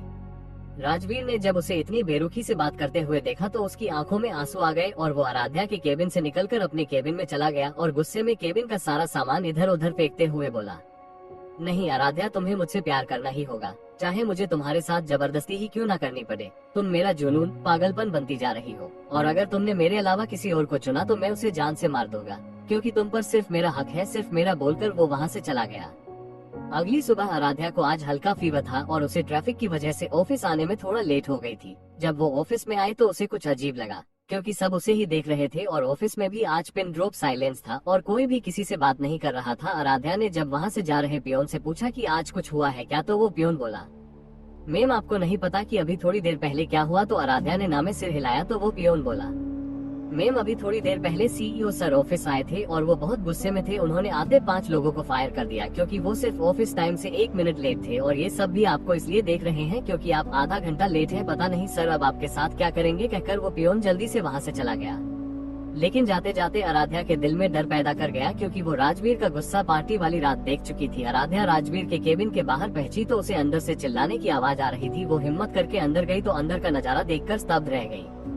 राजवीर अपनी चेयर पर पैर चाये बैठा था। उसके फेस पर खतरनाक एक्सप्रेशन थे और उसकी आंखें गुस्से में लाल थी और उसके आसपास फ्लो पर फाइलें इधर उधर बिखरी हुई थी, और जब उसने आराध्या को रखा तो उसका गुस्सा और बढ़ गया। वहाँ 2 एम्प्लॉयज अपना सिर झुकाए खड़े थे। तभी वहाँ एक कठोर और गुस्से भरी आवाज आई, तुम लोगों को मैं सैलरी यहाँ बैठकर गॉसिप करने के लिए नहीं देता हूँ। मैं ये सारी फाइलें मुझे इवनिंग तक रेडी चाहिए, वो भी एकदम करेक्ट। अगर कुछ भी गलती हुई तो अपना रेजिग्नेशन लेटर तैयार रखना। नाउ गेट आउट, कहकर उसने एक और फाइल उनके सामने फेंक दी। वो दोनों एम्प्लॉयज वहाँ से सारी फाइलें उठाकर चले गए। इधर आराध्या सब कुछ खड़े होकर देख रही थी। कहीं ना कहीं उसे अंदाजा हो गया था कि राजवीर सब पर इतना गुस्सा क्यों कर रहा था। वो एकटक राजवीर को देखने लगी तो राजवीर बोला, मिस आराध्या, आपने इस ऑफिस को अपना घर समझ रखा है। जब मन किया ऑफिस आए और जब मन किया ऑफिस से जाए। आई एम सॉरी सर, वो मैं ट्रैफिक। आराध्या इससे आगे कुछ बोलती कि राजवीर बोला, मिस आराध्या, मुझे आपके कोई एक्सक्यूज नहीं सुनने चाहिए और मेरे लिए ब्लैक कॉफी जल कर आइए। ये सर कहकर वो कॉफी लेने पेंट्री में चली गई। तभी वहाँ एक लड़की आई। रेड कलर की शॉर्ट ड्रेस, फेस पर भर भर के मेकअप और हाई हील्स पहने वो टक टक करती हुई सीधे राजवीर के केबिन में घुसकर स्माइल के साथ बोली, ही राजवीर डार्लिंग, कैसे हो तुम? अब आप सोच रहे होंगे कि ये लड़की है कौन, तो मैं आपको बता दूं कि ये राजवीर के ही एक बिजनेस पार्टनर की बेटी है और इसका नाम शर्लिन अरोड़ा है। ये मुंबई की फेमस मॉडल है और इसे अपनी खूबसूरती पर बहुत ही घमंड है। शर्लिन राजवीर को बहुत पसंद करती है, लेकिन राजवीर इसको कोई घास नहीं डालता, पर ये फिर भी राजवीर से चिपकती रहती है और राजवीर को इसे मिस्टर अरोड़ा की वजह से बर्दाश्त करना पड़ता है। शर्लिन, मैंने तुमसे कितनी बार कहा है कि मेरे केबिन में नोक करके आया करो। ओह डार्लिंग, तुम इतना गुस्सा क्यों हो रहे हो? हम इतने दिनों बाद मिल रहे हैं और तुम हो कि गुस्सा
कोशिश भी मत करना, वरना तुम्हारा मैं वो हाल करूंगा कि तुम्हारी रूह तक कांप उठेगी।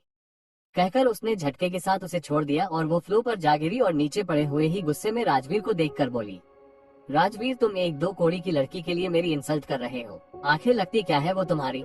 रिश्ता क्या है उसका तुम्हारे साथ?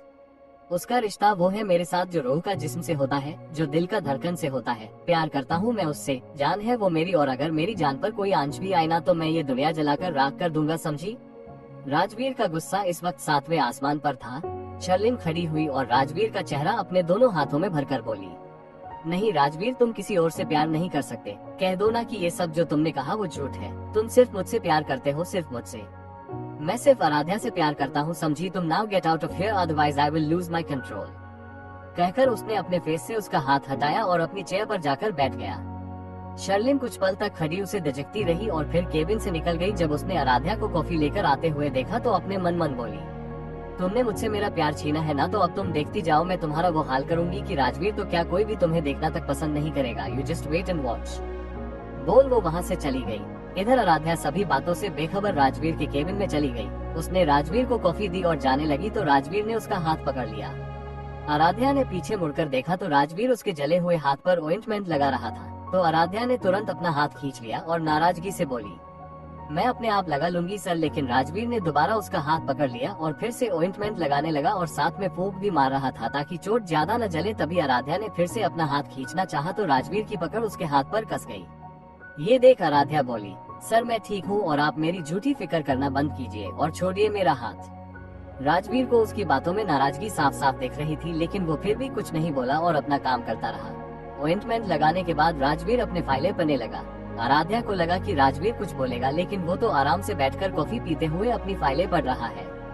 ये देख आराध्या ने अपना मुंह बनाया और पैर पटकते हुए अपने केबिन में चली गई और राजवीर आराध्या के जाते सीधा बैठ गया और खुद से बोला, तुम्हें नहीं पता स्वीट हार्ट की तुम्हारी चोट देखकर कितना तड़पा है ये दिल। तुम्हें अपने सीने से लगाने के लिए तड़प रहा था मैं। जिसे तुम झूठी फिक्र कह रही हो वो बेइंतहा प्यार है मेरा, लेकिन मुझे ये सब करना पड़ा क्योंकि तुमसे अपने प्यार का इजहार जो करवाना है। और फिर वो प्यार ही क्या जिसमें दर्द ना हो, तड़प ना हो। जो तड़प मैं महसूस कर रहा हूँ वो तड़प तुम्हें भी महसूस करवाना चाहता हूँ मैं, इसलिए इतनी बेरुखी दिखा रहा हूँ। आराध्या अपने केबिन में आए और अपना पर्स जोर से टेबल पर पटक चेयरमैन पर बैठ गई और बड़बड़ाते हुए बोली, पता नहीं समझते क्या है वो खुद को। कल तक तो मुझसे प्यार होने का दावा कर रहे थे और आज उस चुड़ैल के साथ केबिन में, और जब वो मेरी इंसल्ट कर रही थी तो बस चुपचाप बैठकर तमाशा देख रहे थे और बाद में ब्लेम भी मुझे ही किया। सच में एक नंबर के मॉन्स्टर है। फिर अपना सिर पकड़कर मैं उनके बारे में सोच ही क्यों रही हूँ। करने दो उन्हें जो करना है, मुझे कोई फर्क नहीं पड़ता। लेकिन वो लड़की थी कौन, कपड़ों से तो कोई रईसजादी लग रही थी। खैर मुझे क्या होगी कोई, मुझे तो बस अपने काम से मतलब है। राधा को अब भी हल्का हल्का फीवर था, पर वो इसे इग्नोर कर कंप्यूटर पर काम करने लगी। इधर राजवीर अपने लैपटॉप पर आराध्या की हर एक बात सुन रहा था और उसके फेस पर स्माइल आ गई। दरअसल राजवीर ने आराध्या के केबिन में हिडन कैमरा लगवाया था, जिसकी मदद से वो इस वक्त उसे देख रहा था। दोपहर के 2 बजे कार्तिक एक मीटिंग के सिलसिले में अपनी कार से जा रहा था कि थोड़ी दूर जाने पर उसे रास्ते में एक लड़की अपनी कार के साथ खड़ी दिखी। जब उसने पास जाकर देखा तो ये और कोई नहीं बल्कि अंजलि थी, जिसकी गाड़ी बीच रास्ते में खराब हो गई थी। कार्तिक ने उसके पास कार रोकी और विंडो डाउन करके अंजलि से पूछा, अंजलि जी क्या हुआ, आप ऐसे यहाँ क्यों खड़ी है? अंजलि ने जब देखा कि कार में बैठा शख्स कार्तिक है तो वो तुरंत बोली, वो मेरी कार खराब हो गई है तो क्या आप मुझे मेरे घर तक लिफ्ट दे सकते हैं प्लीज? अरे आपको जाइए ना, मैं आपको छोड़ देता हूँ आपके घर, कहकर कार्तिक ने कार डोर ओपन कर दिया। अंजलि ने अपना सारा सामान लिया और कार्तिक की कार में बैठ गई। कार्तिक ने कार स्टार्ट करते हुए पूछा, वैसे आप इस टाइम यहाँ? वो मैं शॉपिंग करके आ रही थी और रास्ते में पता नहीं गाड़ी कैसे खराब हो गई और यहाँ नेटवर्क की भी प्रॉब्लम है, जिस वजह से किसी को कॉल भी नहीं लग पा रही, अंजलि ने कहा।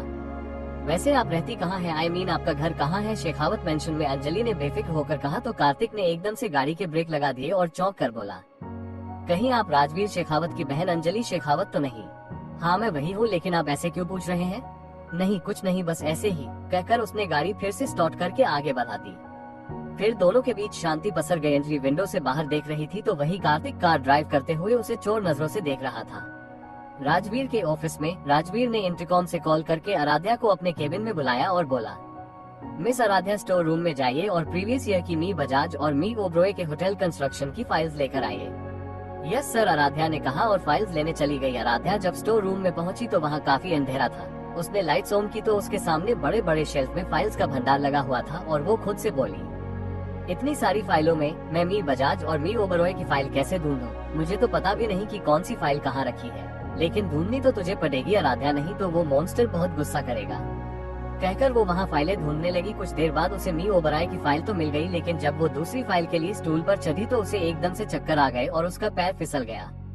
और इधर कार्तिक की कार अंजलि के घर के सामने रुकी। अंजलि उतरी और कार्तिक से बोली, थैंक यू कार्तिक जी, आप प्लीज अंदर आइए ना। आई एम सॉरी अंजलि जी, मेरी इस वक्त बहुत इम्पोर्टेंट मीटिंग है तो मुझे जाना होगा, कार्तिक ने कहा। तो अंजलि थोड़ा उदास हो गई और बोली, ओह ओके कोई बात नहीं, आप जाइए। अंजलि का यूँ उदास होना कार्तिक को अच्छा नहीं लगा और वो बोला, वैसे आप अगर चाहे तो हम कल बाहर एक साथ कॉफी जरूर पी सकते हैं। कार्तिक के कहने पर अंजलि का उदास चेहरा खिल उठा और वो खुश होते हुए बोली, ठीक है तो जगह मैं डिसाइड करूंगी और आपको कॉल करके बता दूंगी, आप अपना नंबर दे दीजिए। फिर दोनों ने नंबर एक्सचेंज किए और कार्तिक वहाँ से चला गया। राजवीर के ऑफिस में करीब 2 घंटे हो गए थे, लेकिन आराध्या अभी तक फाइल लेकर नहीं आई थी। राजवीर को अब थोड़ी घबराहट होने लगी थी। उसने जल्दी से अपना लैपटॉप खोला और आराध्या के केबिन की फुटेज देखने लगा, पर आराध्या वहाँ नहीं थी। इसका मतलब आराध्या अब भी स्टोर रूम में ही है, लेकिन ये अभी तक आई क्यों नहीं? मुझे जाकर देखना होगा, वो खुद से बोला और केबिन से बाहर निकल गया। राजवीर को स्टोर रूम की तरफ जाते देख सभी एम्प्लॉयज हैरान थे, क्योंकि राजवीर कभी भी स्टोर रूम में नहीं जाता था। उसे जो भी फाइल चाहिए होती थी वो स्टाफ से बोल अपने केबिन में मंगा लेता था। इधर राजवीर ने स्टोर रूम का डोर ओपन किया तो उसके पैरों तले जमीन खिसक गई। राजवीर भागकर स्टोर रूम के अंदर गया जहां आराध्या बेहोश पड़ी थी। राजवीर ने उसे अपनी बाहों में लिया और उसके गाल थपथपाते हुए बोला, hey sweetheart, open your eyes, please wake up, क्या हुआ है तुम्हें, प्लीज उठो ना। बोलते हुए उसकी आंख से आंसू की एक बूंद उसके गाल पर लुढ़क आई। तभी उसकी नजर आराध्या के माथे पर लगी चोट पर गई, जहां से खून निकल रहा था। उसने उसके माथे पर हाथ रखा तो देखा कि आराध्या को बहुत तेज बुखार था। राजवीर ने जल्दी से उसे अपनी गोद में उठाया और उसे अपने केबिन में ले गया और जाते जाते अपने असिस्टेंट यश से बोला, I want a lady doctor in my cabin in 10 minutes, fast. उसकी बात सुन यश ने सर कहा और डॉक्टर को कॉल कर दी। सभी एम्प्लॉयज आंखें फाड़ फाड़ कर उसे देख रहे थे। हमेशा लड़कियों से दूर रहने वाला राजवीर शेखावत आज एक लड़की को अपनी बाहों में उठाकर ले जा रहा है, वो भी अपने केबिन में, और साथ ही उसकी इतनी फिक्र भी कर रहा है। सभी एम्प्लॉयज अपनी खुसर फिर में लग गए। राजवीर आराध्या को केबिन में ही बने रूम में ले गया और उसे बेड पर लेटा दिया और उसका हाथ पकड़ उसके पास बैठ गया। इस समय उसके चेहरे पर परेशानी साफ झलक रही थी। 10 मिनट बाद यश के साथ वहाँ एक लेडी डॉक्टर आई तो राजवीर ने अपनी कड़क आवाज में कहा, चेक हर। लेकिन सर आप बाहर तो जाइए, उस डॉक्टर ने डरते हुए कहा। जो भी करना है मेरे सामने करो, समझी, मैं यहाँ से कहीं नहीं जाऊंगा, राजवीर ने अपनी गुस्से भरी आंखें से उसे घूरते हुए कहा।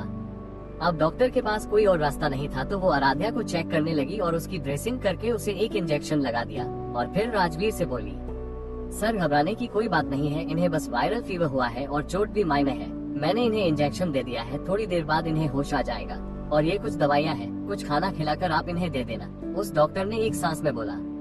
राजवीर ने उसकी बात सुनकर यश को इशारा किया तो यश डॉक्टर को अपने साथ बाहर ले गया।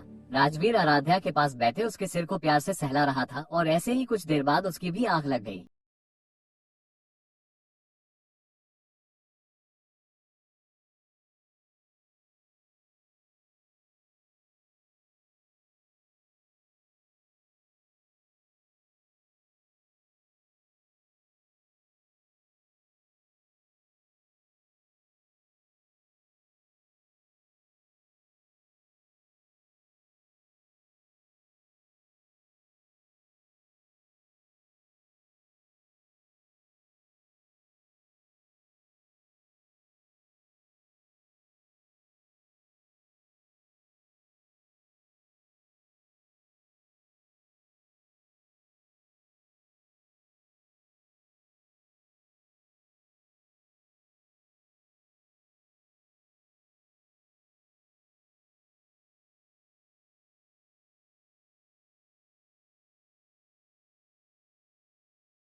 की कोई जरूरत नहीं है।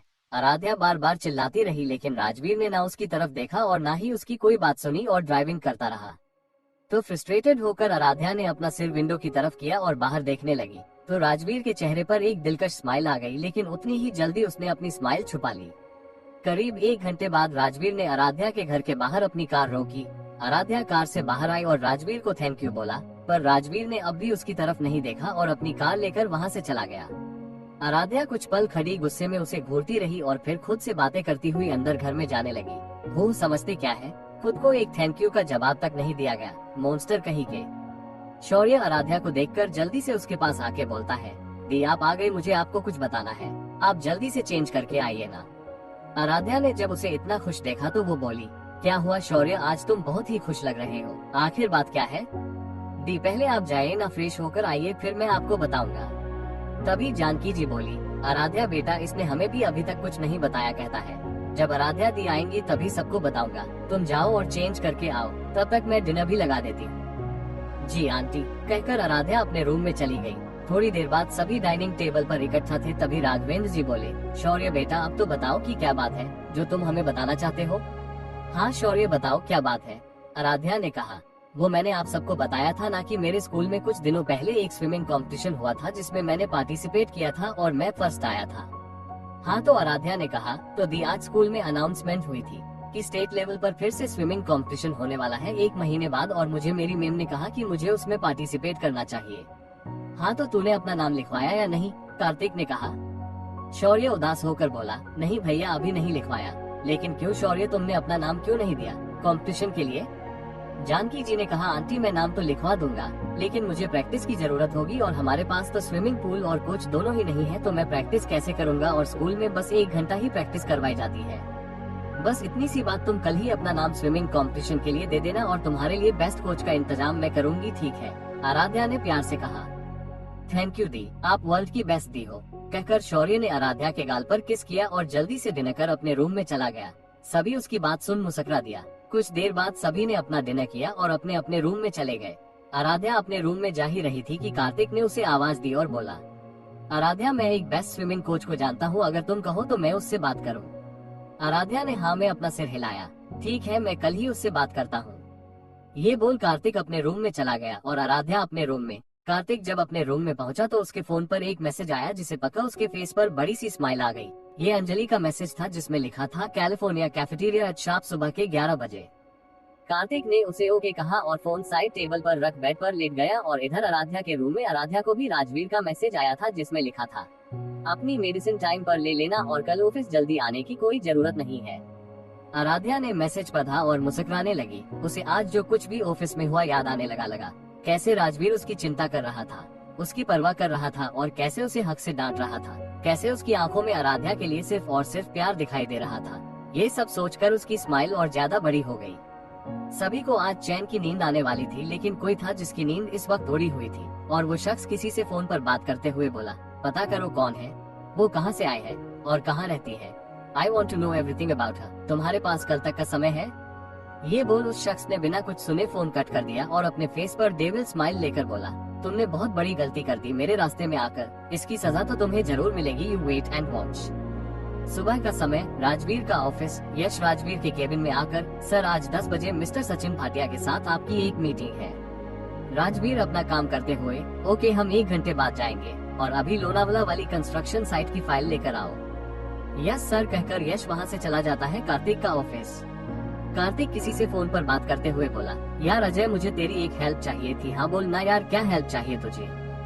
फोन के दूसरी तरफ से आवाज आई, वो मेरा एक रिलेटिव है, आई मीन मेरे भाई जैसा है, उसे एक स्विमिंग कोच की नीड है, तो क्या तू उसे 1 मंथ के लिए स्विमिंग क्लास दे सकता है? कार्तिक ने कहा, यार ये कैसी बात कर रहा है, तुझे मुझसे पूछने की कोई जरूरत नहीं है, तेरे लिए तो मैं कुछ भी कर सकता हूँ, बट अभी एक प्रॉब्लम है, अजय ने उदास होते हुए कहा। कार्तिक ने कहा, कैसी प्रॉब्लम? कार्तिक यार मैं कल ही अपनी टीम के साथ आउट ऑफ कंट्री आया हूँ और 1 वीक बाद ही आ पाऊंगा, लेकिन तू टेंशन मत ले, मेरा एक दोस्त है, वो भी बहुत अच्छा स्विमिंग कोच है, जब तक मैं नहीं आ जाता वो उसे स्विमिंग सिखा देगा। कार्तिक खुश होते हुए, ओके तो तू मुझे उसका एड्रेस सेंड कर दे। ठीक है, मैं उससे बात करके तुझे उसका नंबर और एड्रेस सेंड कर देता हूँ, अजय ने कहा और फोन कट कर दिया। थोड़ी देर बाद ही उसको फोन में एड्रेस का मैसेज आ गया। तभी वहाँ पियोन आता है। सर आपकी कॉफी हाँ टेबल पर रख दो और जाओ, कार्तिक ने एड्रेस पढ़ते हुए ही कहा। लेकिन तभी उसे कॉफी देखकर कुछ याद आता है और वो अपने सिर पर चपत लगाते हुए खुद से बोला, ओह माय गॉड, मुझे तो आज 11 बजे अंजलि जी से मिलने जाना है। मैं भूल कैसे गया। फिर अपनी वॉयो में टाइम देखकर अभी टाइम है तो मैं जा सकता हूँ, लेकिन फिर कोच से मिलने कौन जाएगा। फिर कुछ सोचकर आराध्या को कह देता हूँ, वो उससे मिल लेगी। हाँ ये सही रहेगा।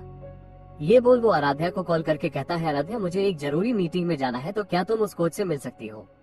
हाँ भाई आप जाइए, मैं उनसे बात कर लूंगी। ठीक है तो मैं तुम्हें एड्रेस सेंड कर देता हूँ, कहकर वो उसे एड्रेस सेंड कर देता है। आराध्या जल्दी से तैयार होकर घर से निकल गई। कुछ टाइम बाद वो स्विमिंग एकेडमी पहुंच गई, जिसका नाम था water town swim academy. Aaradhya अंदर गई और रिसेप्शन पर पूछा तो उसने आराध्या को ऑफिस में जाने को कहा।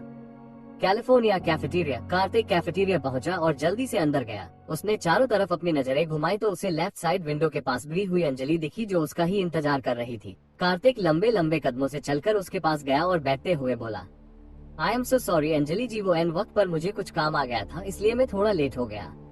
लेकिन अंजलि तो बस उसे निहारने में लगी थी, उसे तो जैसे उसकी कोई बात सुनाई ही नहीं दे रही थी। अंजलि ने उसे ऊपर से नीचे तक देखा और मन में बोली, हाय ब्लैक 3 पीस सूट में ये कितने हैंडसम लग रहा है, और इनकी आंखें, इनमें तो डूब जाने को मन कर रहा है। वो अभी सोच ही रही थी कि कार्तिक ने उसके आगे चुटकी बजाई और बोला, अंजलि जी कहाँ खो गई आप। अंजलि एकदम से होश में आई और बोली, जी आपने कुछ कहा क्या। कार्तिक उसकी बात सुन मुस्कुराते हुए बोला, आई एम सॉरी अंजलि जी, मुझे आने में थोड़ा लेट हो गया। अंजलि मुस्कुराते हुए, कोई बात नहीं कार्तिक जी, आप ज्यादा लेट नहीं हुए हैं। वैसे एक बात कहूँ, आज आप बहुत ही हैंडसम लग रहे। थैंक यू, वैसे आप भी बहुत ब्यूटीफुल लग रही हैं। अंजलि ने आज स्काई ब्लू कलर का अनारकली पहना था, जिसके साथ रेड कलर का दुपट्टा कैरी किया हुआ था। खुले बाल, कानों में झुमके और लाइट मेकअप। फिर दोनों ने अपने लिए कॉफी ऑर्डर की और बातों में लग गए। Water town swim academy. Aaradhya office में अंदर गई और मुस्कुराते हुए बोली, hello sir, I am Aaradhya. Chair पर बैठे शख्स ने जब किसी लड़की की आवाज सुनी तो उसने अपनी नजरें ऊपर की और आराध्या को देखते ही वो उसकी खूबसूरती में खोसा गया और फिर बोला, oh yeah Aaradhya, Kartikeya sister right. Aaradhya ने कहा, yes sir, oh please sit, बताइए क्या मदद कर सकता हूँ मैं आपकी। वो सर, मेरे भाई को स्विमिंग सीखनी थी। नेक्स्ट मंथ उसका स्टेट लेवल पर कंपटीशन है। वैसे तो वो बहुत अच्छा स्विमर है, लेकिन उसे थोड़ी प्रैक्टिस और गाइडेंस की जरूरत है, तो क्या आप उसे गाइड कर सकते हैं। आराध्या ने कहा, जी बिल्कुल, आप कल ही उसे लेकर आ जाए, सभी फॉर्मेलिटी भी कल ही पूरी हो जाएगी। कहते हुए भी उसकी नजरें आराध्या पर ही टिकी हुई थी और वो फिर बुलाए, लीजिए मेरा विजिटिंग कार्ड, आप एक बार मुझे आने से पहले कॉल कर दीजिएगा। उस शख्स ने कार्ड आगे बढ़ाते हुए कहा। आराध्या ने जब उससे कार्ड लेना चाहा तो उस शख्स ने आराध्या के हाथ को पकड़ लिया। तभी एक आदमी ने तेजी से आकर उसके मुंह पर मुक्का मार दिया। California cafeteria. कार्तिक जी आप बताइए ना, आपके घर में कौन कौन है। अंजलि ने कॉफी पीते हुए पूछा। मेरे परिवार में मम्मा और पापा है, लेकिन कोई और भी है जिसे मैं अपनी जान से ज्यादा चाहता हूँ। अंजलि उदास होकर अपने मन में कहती है, क्या इनकी लाइफ में पहले से ही कोई लड़की है जिसे ये प्यार करते हैं। अंजलि ने फिर कार्तिक से पूछा, अच्छा कौन है वो जो उस दिन मंदिर में मेरे साथ थी। कहने को तो हमारा कोई खून का रिश्ता नहीं है, लेकिन मैं उसे अपनी बहन मानता हूँ। ये सुनकर अंजलि के दिल को बहुत सुकून मिला और वो बोली, लगता है बहुत प्यार करते हैं आप अपनी बहन से। हाँ, मैं अपनी जान से ज्यादा प्यार करता हूँ उससे। आपको पता है अंजलि जी, जब आराध्या 6 महीने की थी तो आंटी उसे हमारे घर लाई थी और मैंने पहली बार उसे गोद में लिया था, तो वो बहुत खुश हुई थी और पूरे दिन वो मेरी ही गोद में रही। लेकिन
ना मानने का मन बना लिया है क्या? जब मैंने तुमसे आराम करने को कहा था तो तुम वहाँ क्या करने आई थी? जवाब दो मुझे। कहते हुए राजवीर आराध्या के साइड विंडो पर गुस्से में जोर से हाथ मारता है, जिससे उसके हाथ में खून निकलने लगता है। आराध्या उसके ऐसे बिहेवियर से बहुत डर जाती है और उसकी आंखों से आंसू बहने लगते हैं। उसके मुंह से आवाज ही नहीं निकल रही थी। फिर वो थोड़ी हिम्मत जुटाते हुए बोली, वो मैं वहाँ शौर्य के लिए आई थी। फिर वो उसे सारी बात बता देती है, जिसे सुनकर राजवीर थोड़ा शांत होता है और आराध्या को कसकर अपने सीने से लगा लेता है। आराध्या इस बार उससे दूर होने की कोशिश नहीं करती और चुपचाप खड़ी रहती है। इस समय उसे पता नहीं क्यों राजवीर की बाहों में एक सुकून सा महसूस हो रहा था, पर तभी उसे अपनी कमर पर कुछ गीला महसूस होता है। तो वो राजवीर से झटके से दूर होती है और उसके हाथ की तरफ देखकर बोली, सर आपके हाथ से बहुत खून बह रहा है, आप चलिए मेरे साथ। कहकर वो उसे जल्दी से कार में बैठाती है और फर्स्ट एड किट ढूंढकर उसकी ड्रेसिंग करने लगती है। राजवीर आज पहली बार उसके चेहरे पर अपने लिए फिक्र देख रहा था और वो मन ही मन बहुत खुश हुआ। आराध्या बड़े ध्यान से उसकी ड्रेसिंग कर रही थी, बिल्कुल किसी प्रोफेशनल की तरह। राजवीर पहले तो उसे इस तरह ड्रेसिंग करते देख हैरान हुआ, लेकिन उसने ज्यादा ध्यान नहीं दिया और बोला, स्वीट हार्ट इतनी फिक्र कर रही हो मेरी, कहीं मुझसे प्यार तो नहीं हो गया? ये सुनते ही आराध्या के ड्रेसिंग करते हुए हाथ अचानक से रुक गए। आराध्या ने कहा, ऐसी कोई बात नहीं है, मैं ये बस इंसानियत के नाते कर रही हूँ, इसलिए कोई गलतफहमी मत पालिए, और अगर आपकी जगह कोई और होता तब भी मैं यही करती। कहते हुए वो फिर से राजवीर की ड्रेसिंग करने लगी, पर राजवीर की गुस्से में लाल हो गई जब आराध्या ने कहा कि उसकी जगह कोई और होता तब भी वो यही करती। मतलब ये लड़की किसी और को छूती, उसकी फिक्र करती। इसकी हिम्मत कैसे हुई ये बोलने की? राजवीर ने एक झटके में आराध्या को खींचकर अपनी गोद में बैठाया और उसको गर्दन से पकड़कर उसे फोर्सफुली किस करने लगा। उसका एक हाथ आराध्या के सिर के पीछे था और दूसरा हाथ उसकी कमर पर था, जो धीरे धीरे ऊपर की ओर जा रहा था। आराध्या उससे छुटने के लिए उसके सीने पर मार रही थी, लेकिन राजवीर को इससे कोई फर्क नहीं पड़ रहा था। वो अपने होठों से आराध्या के मुंह को खोलने की कोशिश कर रहा था, लेकिन आराध्या ने अपने होठ कसकर बंद कर लिए। तो राजवीर ने उसके होठों पर जोर का बाइट किया, जिससे आराध्या के मुंह से आह निकल गई और राजवीर ने मौका पाते ही उसके मुंह में अपनी टंग को इंटर कर दिया और उसे फ्रेंच किस करने लगा।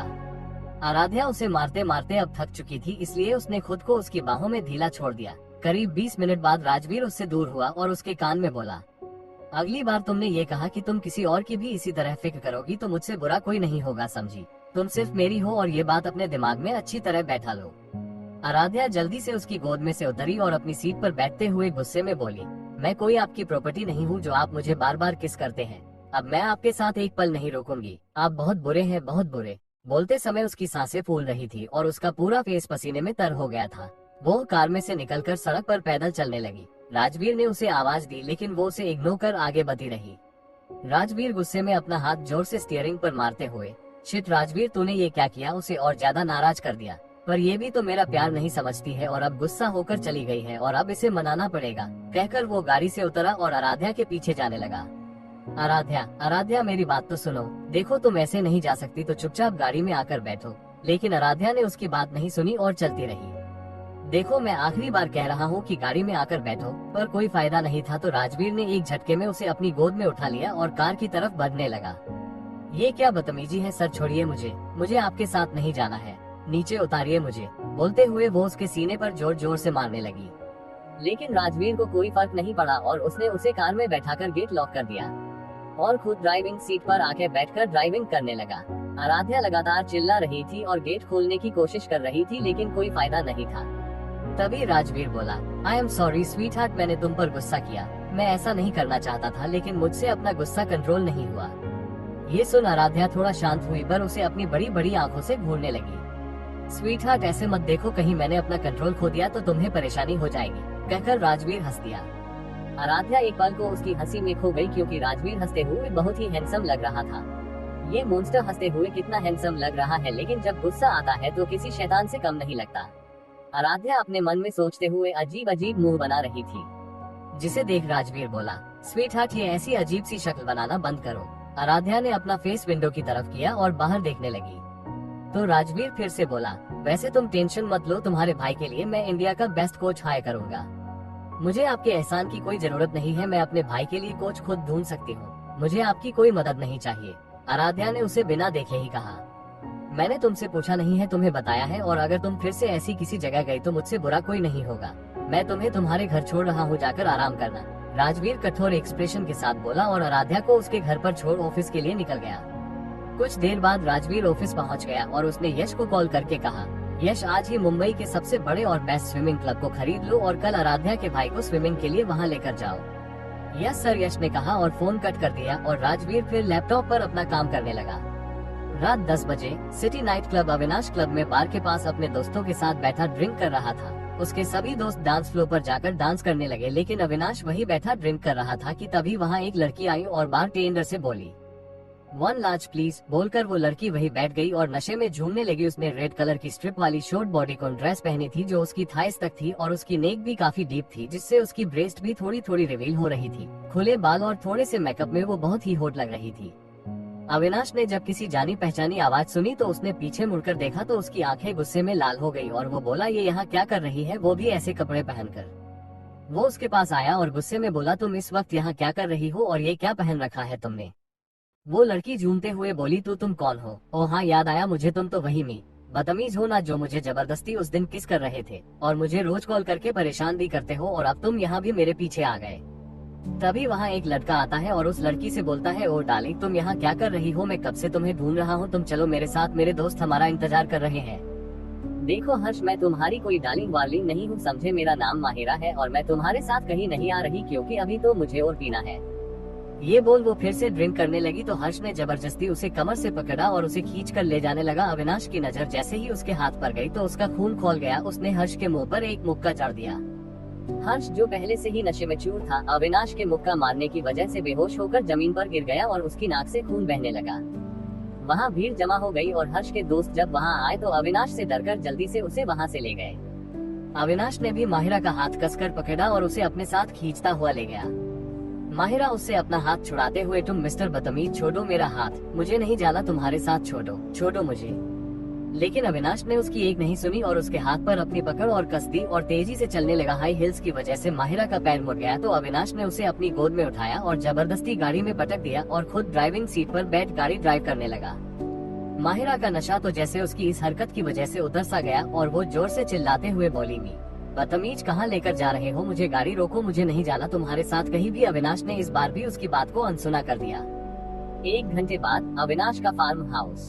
अविनाश ने गाड़ी रोकी और बाहर निकल माहिरा को अपने कंधे पर उठाया और अंदर जाने लगा। अविनाश का ये फार्म हाउस जंगल के बीचों बीच था। यहाँ वो कभी कभी ही आता था, इसलिए यहाँ कोई सर्वेंट्स भी नहीं थे, बस एक केयर टेकर था जो सुबह ही साफ सफाई करके चला जाता था। अविनाश उसे अपने मास्टर बेडरूम में ले गया और उसे बेड पर पटक दिया और अपनी शर्ट के बटन खोलने लगा। माहिरा जल्दी से उठी और डर के मारे बेड पर पीछे की तरफ सरकने लगी। उसकी ड्रेस भी अस्त व्यस्त हो गई थी। माहिरा डरते हुए, देखो ये क्या कर रहे हो तुम, प्लीज मुझे जाने दो। अविनाश उसके पास आते हुए, तुम उस लड़के के साथ क्या कर रही थी, वो भी ऐसे कपड़े पहनकर, बहुत शौक चढ़ा है ना तुम्हें ऐसे कपड़े पहनने का, लगता है तुम्हें उस दिन की मेरी बात समझ में नहीं आई। चलो कोई बात नहीं, अब मैं तुम्हें अच्छी तरह से समझा दूंगा। ये बोल उसने अपनी शर्ट उतार दी और माहिरा का पैर पकड़ उसे अपने पास खींच लिया और उसको सिर से पकड़कर अपने करीब किया और उसके होठों को अपने होठों से ब्लॉक कर दिया। वो उसे बहुत ही रूडली किस कर रहा था जिससे माहिरा की आंखों में आंसू आ गए।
मॉल में शॉपिंग के लिए आई थी। माहिरा इतनी जोर से चिल्लाई कि अविनाश को अपने कानों पर हाथ रखना पड़ा। अविनाश जल्दी से माहिरा के पास गया और उसे कमर से पकड़कर उसे अपने करीब खींचा और उसका मुंह अपने हाथ से बंद करके बोला, देखो इतना मत चिल्लाओ वरना सभी यहाँ आ जाएंगे और फिर कुछ और ही समझ बैठेंगे और मैं यहाँ जानबूझकर नहीं आया हूँ। वो तो डोर ओपन था इसलिए मैं अंदर आ गया, लेकिन इसमें गलती तुम्हारी ही है कि तुमने डोर लॉक नहीं किया। उसकी बात सुन माहिरा ने गुस्से में जोर से उसके पैर पर पैर मारा और उसे धक्का देकर रोते हुए बोली, तुम बेशर्म इंसान, एक तो सीधे यहाँ घुस आए और तो और मुझे बिना कपड़ों के भी देख लिया, और अगर गेट लॉक नहीं था तो सॉरी बोलकर भी तो यहाँ से जा सकते थे ना, लेकिन नहीं, तुम तो यहाँ ये सब देखकर मजा आ रहा था, है ना। देखो अब तुम बात को आगे बढ़ा रही हो, मेरा ऐसा कोई इरादा नहीं था, मैं बस अविनाश इससे आगे कुछ कहता कि माहिरा ने आगे बढ़कर उसके गाल पर थप्पड़ मार दिया और बोली, तुम सभी लड़के एक जैसे हो, कभी अपनी गलती नहीं मानते। इतना कहकर वो वहाँ से चली गई और इधर अविनाश गुस्से में उसे जाते हुए घूर रहा था और बोला, इसका बदला मैं तुमसे जरूर लूंगा। फ्लैशबैक एंड माहिरा को जब ये सब याद आया तो वो उसे घूरते हुए बोली, ओ तो मुझसे बदला लेने के लिए तुम मुझे यहाँ लेकर आए हो, लेकिन इससे मेरे कपड़ों का क्या लेना देना है। मिस लड़ाकू, मुझे नहीं पता था कि तुम्हारी याददाश्त इतनी कमजोर है। चलो कोई नहीं, मैं तुम्हें याद दिला देता हूँ। अविनाश माहिरा के बालों को अपनी उंगलियों में उलझाते हुए बोला तो माहिरा ने उसका हाथ झटक दिया और बोली, दूर रहो मुझसे, पास मत आना मेरे, समझे। है बेबी जस्ट चिल यार, तुम इतना क्या गुस्सा हो रही हो। माहिरा दांत पीसते हुए, शट अप, मैं तुम्हारी कोई बेबी नहीं हूँ, समझे तुम, और मुझे वो बताओ जो मैंने तुमसे पूछा है। ऑक ऑक, कूल डाउन, मैं बताता हूँ। तुम्हें याद है कि 3 दिन पहले तुम्हारे डैड ने घर में एक पार्टी ऑर्गेनाइज की थी। माहिरा ने उसकी बात पर हाँ में सिर हिलाया तो अविनाश आगे बोला। फ्लैशबैक, माहिरा के पापा महेंद्र सक्सेना ने अपने घर में एक बिजनेस पार्टी ऑर्गेनाइज की थी और उन्होंने अपने सभी बिजनेस पार्टनर्स को उसमें इनवाइट किया था, जिसमें अविनाश भी आया था। पार्टी स्टार्ट हो चुकी थी और अविनाश वहां अपने कुछ बिजनेस पार्टनर से बात करने में बिजी था कि तभी महेंद्र सक्सेना एक लड़की के साथ वहां आते और एक अनाउंसमेंट करते हैं, ladies and gentleman, may I have your attention please. सभी उनकी ओर देखने लगते हैं तो महेंद्र सक्सेना आगे बोलते, meet my daughter Mahira Saxena and today I will fix my daughter's engagement with Harsh Dikshit who is my best friend son and now enjoy the party tonight. ये सुनकर तो माहिरा के जैसे होश ही उड़ गए, उसे तो इसका अंदाजा तक नहीं था। वो गुस्से में वहाँ से बार के पास गई और उसके पीछे पीछे हर्ष भी। लेकिन कोई था जिसकी ये अनाउंसमेंट सुन मुट्ठी भिज गई और हाथों की सारी नसें उभर आई गुस्से में। ये कोई और नहीं बल्कि अविनाश था, जिसकी आंखों में इस वक्त काफी गुस्सा उतर आया। उसकी नजर इस समय हर्ष और माहिरा पर ही टिकी थी और इधर माहिरा गुस्से में ड्रिंक पर ड्रिंक किए जा रही थी और उसके पास बैठे हर्ष के फेस पर उसे देख एक डेविल स्माइल आ गई। जब माहिरा में धुत हो गई तो हर्ष माहिरा का हाथ पकड़कर उसे डांस फ्लोर पर ले गया और जबरदस्ती डांस करने लगा। माहिरा ने आज ब्लैक कलर का स्ट्रिप वाला फ्लोरल पार्टी इवनिंग गाउन पहना था, जो आगे से डीप वी नेक और बैकलेस था। थाई पर लॉन्ग स्लाइड कट था जिससे उसका एक पर पूरा रिवील हो रहा था और साथ में matching earring and sandal. Mahira आज किसी मॉडल से कम नहीं लग रही थी। हर्ष डांस करते हुए बार बार उसकी बैक को टच कर रहा था और माहिरा उसका हाथ हटाने की कोशिश कर रही थी, लेकिन नशे में होने के कारण असफल रही। अविनाश दूर से ही ये सब नोटिस कर रहा था और उसका गुस्सा भी बढ़ता ही जा रहा था। तभी हर्ष को उसके डैड ने बुलाया। अब माहिरा अकेली थी। अविनाश बिना एक पल गवाए माहिरा को वहाँ से खींचता हुए ऊपर एक खाली कमरे में ले गया। सभी पार्टी में बिजी थे तो किसी का ध्यान नहीं गया। ये रूम शायद माहिरा का ही था क्योंकि वहाँ बेड के पास माहिरा की एक बड़ी सी तस्वीर थी। अविनाश ने रूम लॉक किया और माहिरा को डोर से सटा दिया। माहिरा उसे धक्का देते हुए, कौन हो तुम, छोड़ो मुझे, छोड़ो। अविनाश ने उसके दोनों को उसकी पीठ से लगाया और उसे पेशनेटली किस करने लगा। वो उसके लोअर लिप को सक कर रहा था। काफी देर बाद जब माहिरा को सांस लेने में प्रॉब्लम हुई तो वो उसकी गर्दन को चूमने लगा। अविनाश ने माहिरा को गोद में उठाया और बेड पर पटक कर बोला, अगली बार अगर तुमने ऐसी कोई ड्रेस पहनी तो मुझसे बुरा कोई नहीं होगा, इसलिए जाओ और चेंज करो। माहिरा गुस्से में, तुम होते कौन हो मुझसे ये सब कहने वाले, मैं ऐसे ही कपड़े पहनूंगी और मैं चेंज भी नहीं करूंगी, समझे। तो ठीक है तो मैं ही चेंज कर देता हूँ, कहकर अविनाश ने इधर उधर नजर घुमाई और उसकी कबर्ड में से टी शर्ट और लोवर लेकर उसे खुद पहनाने लगा। माहिरा झटपटाने लगी तो अविनाश ने उसकी ड्रेस एक झटके में फाड़ के उससे अलग कर दी। अब माहिरा सिर्फ अपने इनर वियर में थी और रोते हुए खुद को ढकने की कोशिश कर रही थी, लेकिन अविनाश ने उसके आंसुओं पर ध्यान नहीं दिया और उसे दूसरे कपड़े पहना दिए। माहिरा रोते हुए गुस्से में उसे घूर रही थी तो अविनाश ने उसके फोरहेड पर किस किया और बोला, आज से और अभी से तुम सिर्फ मेरी हो, सिर्फ मेरी, और तुम्हें ऐसे देखने का हक भी मेरा है। ये बोल अविनाश ने उसके आंसू पोंछे और उसके माथे को चूमकर वहाँ से चला गया। माहिरा भी रोते रोते नींद के आगोश में चली गई। फ्लैशबैक एंड, यूं तो वो तुम थे उस रात, तुम्हारी हिम्मत कैसे मेरे साथ वो सब करने की, मैं तुम्हें जान से मार दूंगी, कहकर माहिरा जैसे ही आगे बढ़ी उसका पैर मुड़ गया और वो जैसे ही गिरने को हुई तो अविनाश ने उसे संभालती लिया, लेकिन माहिरा के पर में मोच आ गई थी। अविनाश ने उसे बेड पर बैठाया और ड्रॉर में से ऑइंटमेंट लेकर माहिरा के पास आया। अविनाश ने जैसे ही माहिरा का पैर पकड़ना चाहा तो माहिरा ने अपना पैर पीछे खींचा और दूसरी तरफ मुंह फेर लिया। अविनाश ने जबरदस्ती उसका पैर पकड़ा और धीरे धीरे ऑइंटमेंट लगाते हुए बोला, आई एम सॉरी, मैं तुम्हारे साथ वो सब नहीं करना चाहता था, लेकिन वो हर्ष जिस तरह से तुम्हें टच कर रहा था मुझसे बर्दाश्त नहीं हुआ और गुस्से में मैंने। माहिरा बिना अविनाश को देखे गुस्से में, क्यों बर्दाश्त नहीं हुआ तुम्हें? लगती क्या हूँ मैं तुम्हारी? बोलो। सब कुछ हो। तुम मेरे लिए प्यार करने लगा हूँ तुमसे तब से जब से तुमने कार में उस दिन मुझे किस किया था। रातों की नींद उड़ा दी थी तुमने, दिल का चैन चुरा लिया था तुमने मेरा। मुझे नहीं पता कि कैसे मुझे तुमसे इतना प्यार हो गया। अविनाश ने उसका चेहरा अपने दोनों हाथों में भरकर कहा। मुझसे पहले और कितनी लड़कियों से ये लाइनें बोल चुके हो तुम? माहिरा ने उसके हाथ हटाते हुए कहा। तुम पहली हो जिससे मैंने अपने प्यार का इजहार किया है। मैं मानता हूँ कि बहुत सी लड़कियां आई हैं मेरी लाइफ में, लेकिन प्यार मुझे सिर्फ तुमसे हुआ है, अविनाश ने कहा। माहिरा ने जब उसकी आंखों में देखा तो उसे अपने लिए प्यार नजर आ रहा था, लेकिन वो ऐसे ही किसी पर विश्वास नहीं कर सकती थी, और जो उसने अब तक उसके साथ किया उसके बाद तो बिल्कुल नहीं। तभी अविनाश फिर बोला, मैं जानता हूँ कि तुम्हें मेरा ऐसा बिहेव पसंद नहीं आया है, लेकिन तुम्हारे मामले में मैं बहुत पजेसिव हूँ। मुझे पसंद नहीं कि तुम्हें कोई भी उस नजर से देखे, क्योंकि तुम्हें ऐसे देखने का हक सिर्फ मेरा है। लेकिन तुम टेंशन मत लो, तुम्हारी मर्जी के खिलाफ मैं तुम्हारे साथ कुछ नहीं करूँगा, पर अगर तुमने मुझसे दूर जाने की कोशिश की तो अपनी सारी हदें पार कर दूंगा। और अब तुम सो जाओ, बहुत रात हो चुकी है। ये बोल उसने उसे लिटाया और अच्छे से ब्लैंकेट से कवर करा और उसके फोरहेड पर किस करके काउच पर सोने चला गया।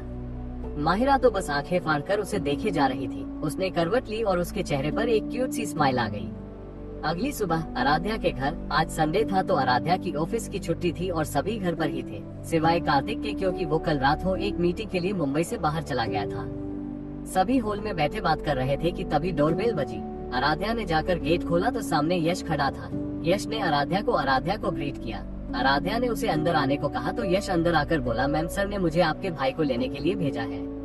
आराध्या यश से, क्या मैं भी आपके साथ चल सकती हूँ? 1 मिनट मैम, मैं सर से पूछकर बताता हूँ। फिर यश ने राजवीर को कॉल किया और राजवीर से बात की तो राजवीर ने उसे हाँ बोल दिया। यश आराध्या से, जी मैम आप चल सकती हैं। ये सुन आराध्या और शौर्य दोनों जल्दी से रेडी होकर आए और जानकी जी और राघवेंद्र जी से जाने का बोल वहाँ से चले गए।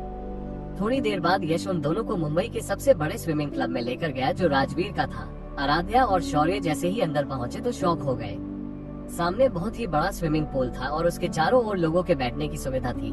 इस स्विमिंग क्लब में बहुत सारे स्विमिंग पूल बने हुए थे, लेकिन जिस स्विमिंग पूल के पास इस समय आराध्या और शौर्य खड़े थे वो कुछ खास भी आई पी लोगों के लिए ही था। शौर्य तो बस खुश होते हुए उस जगह को देख रहा था।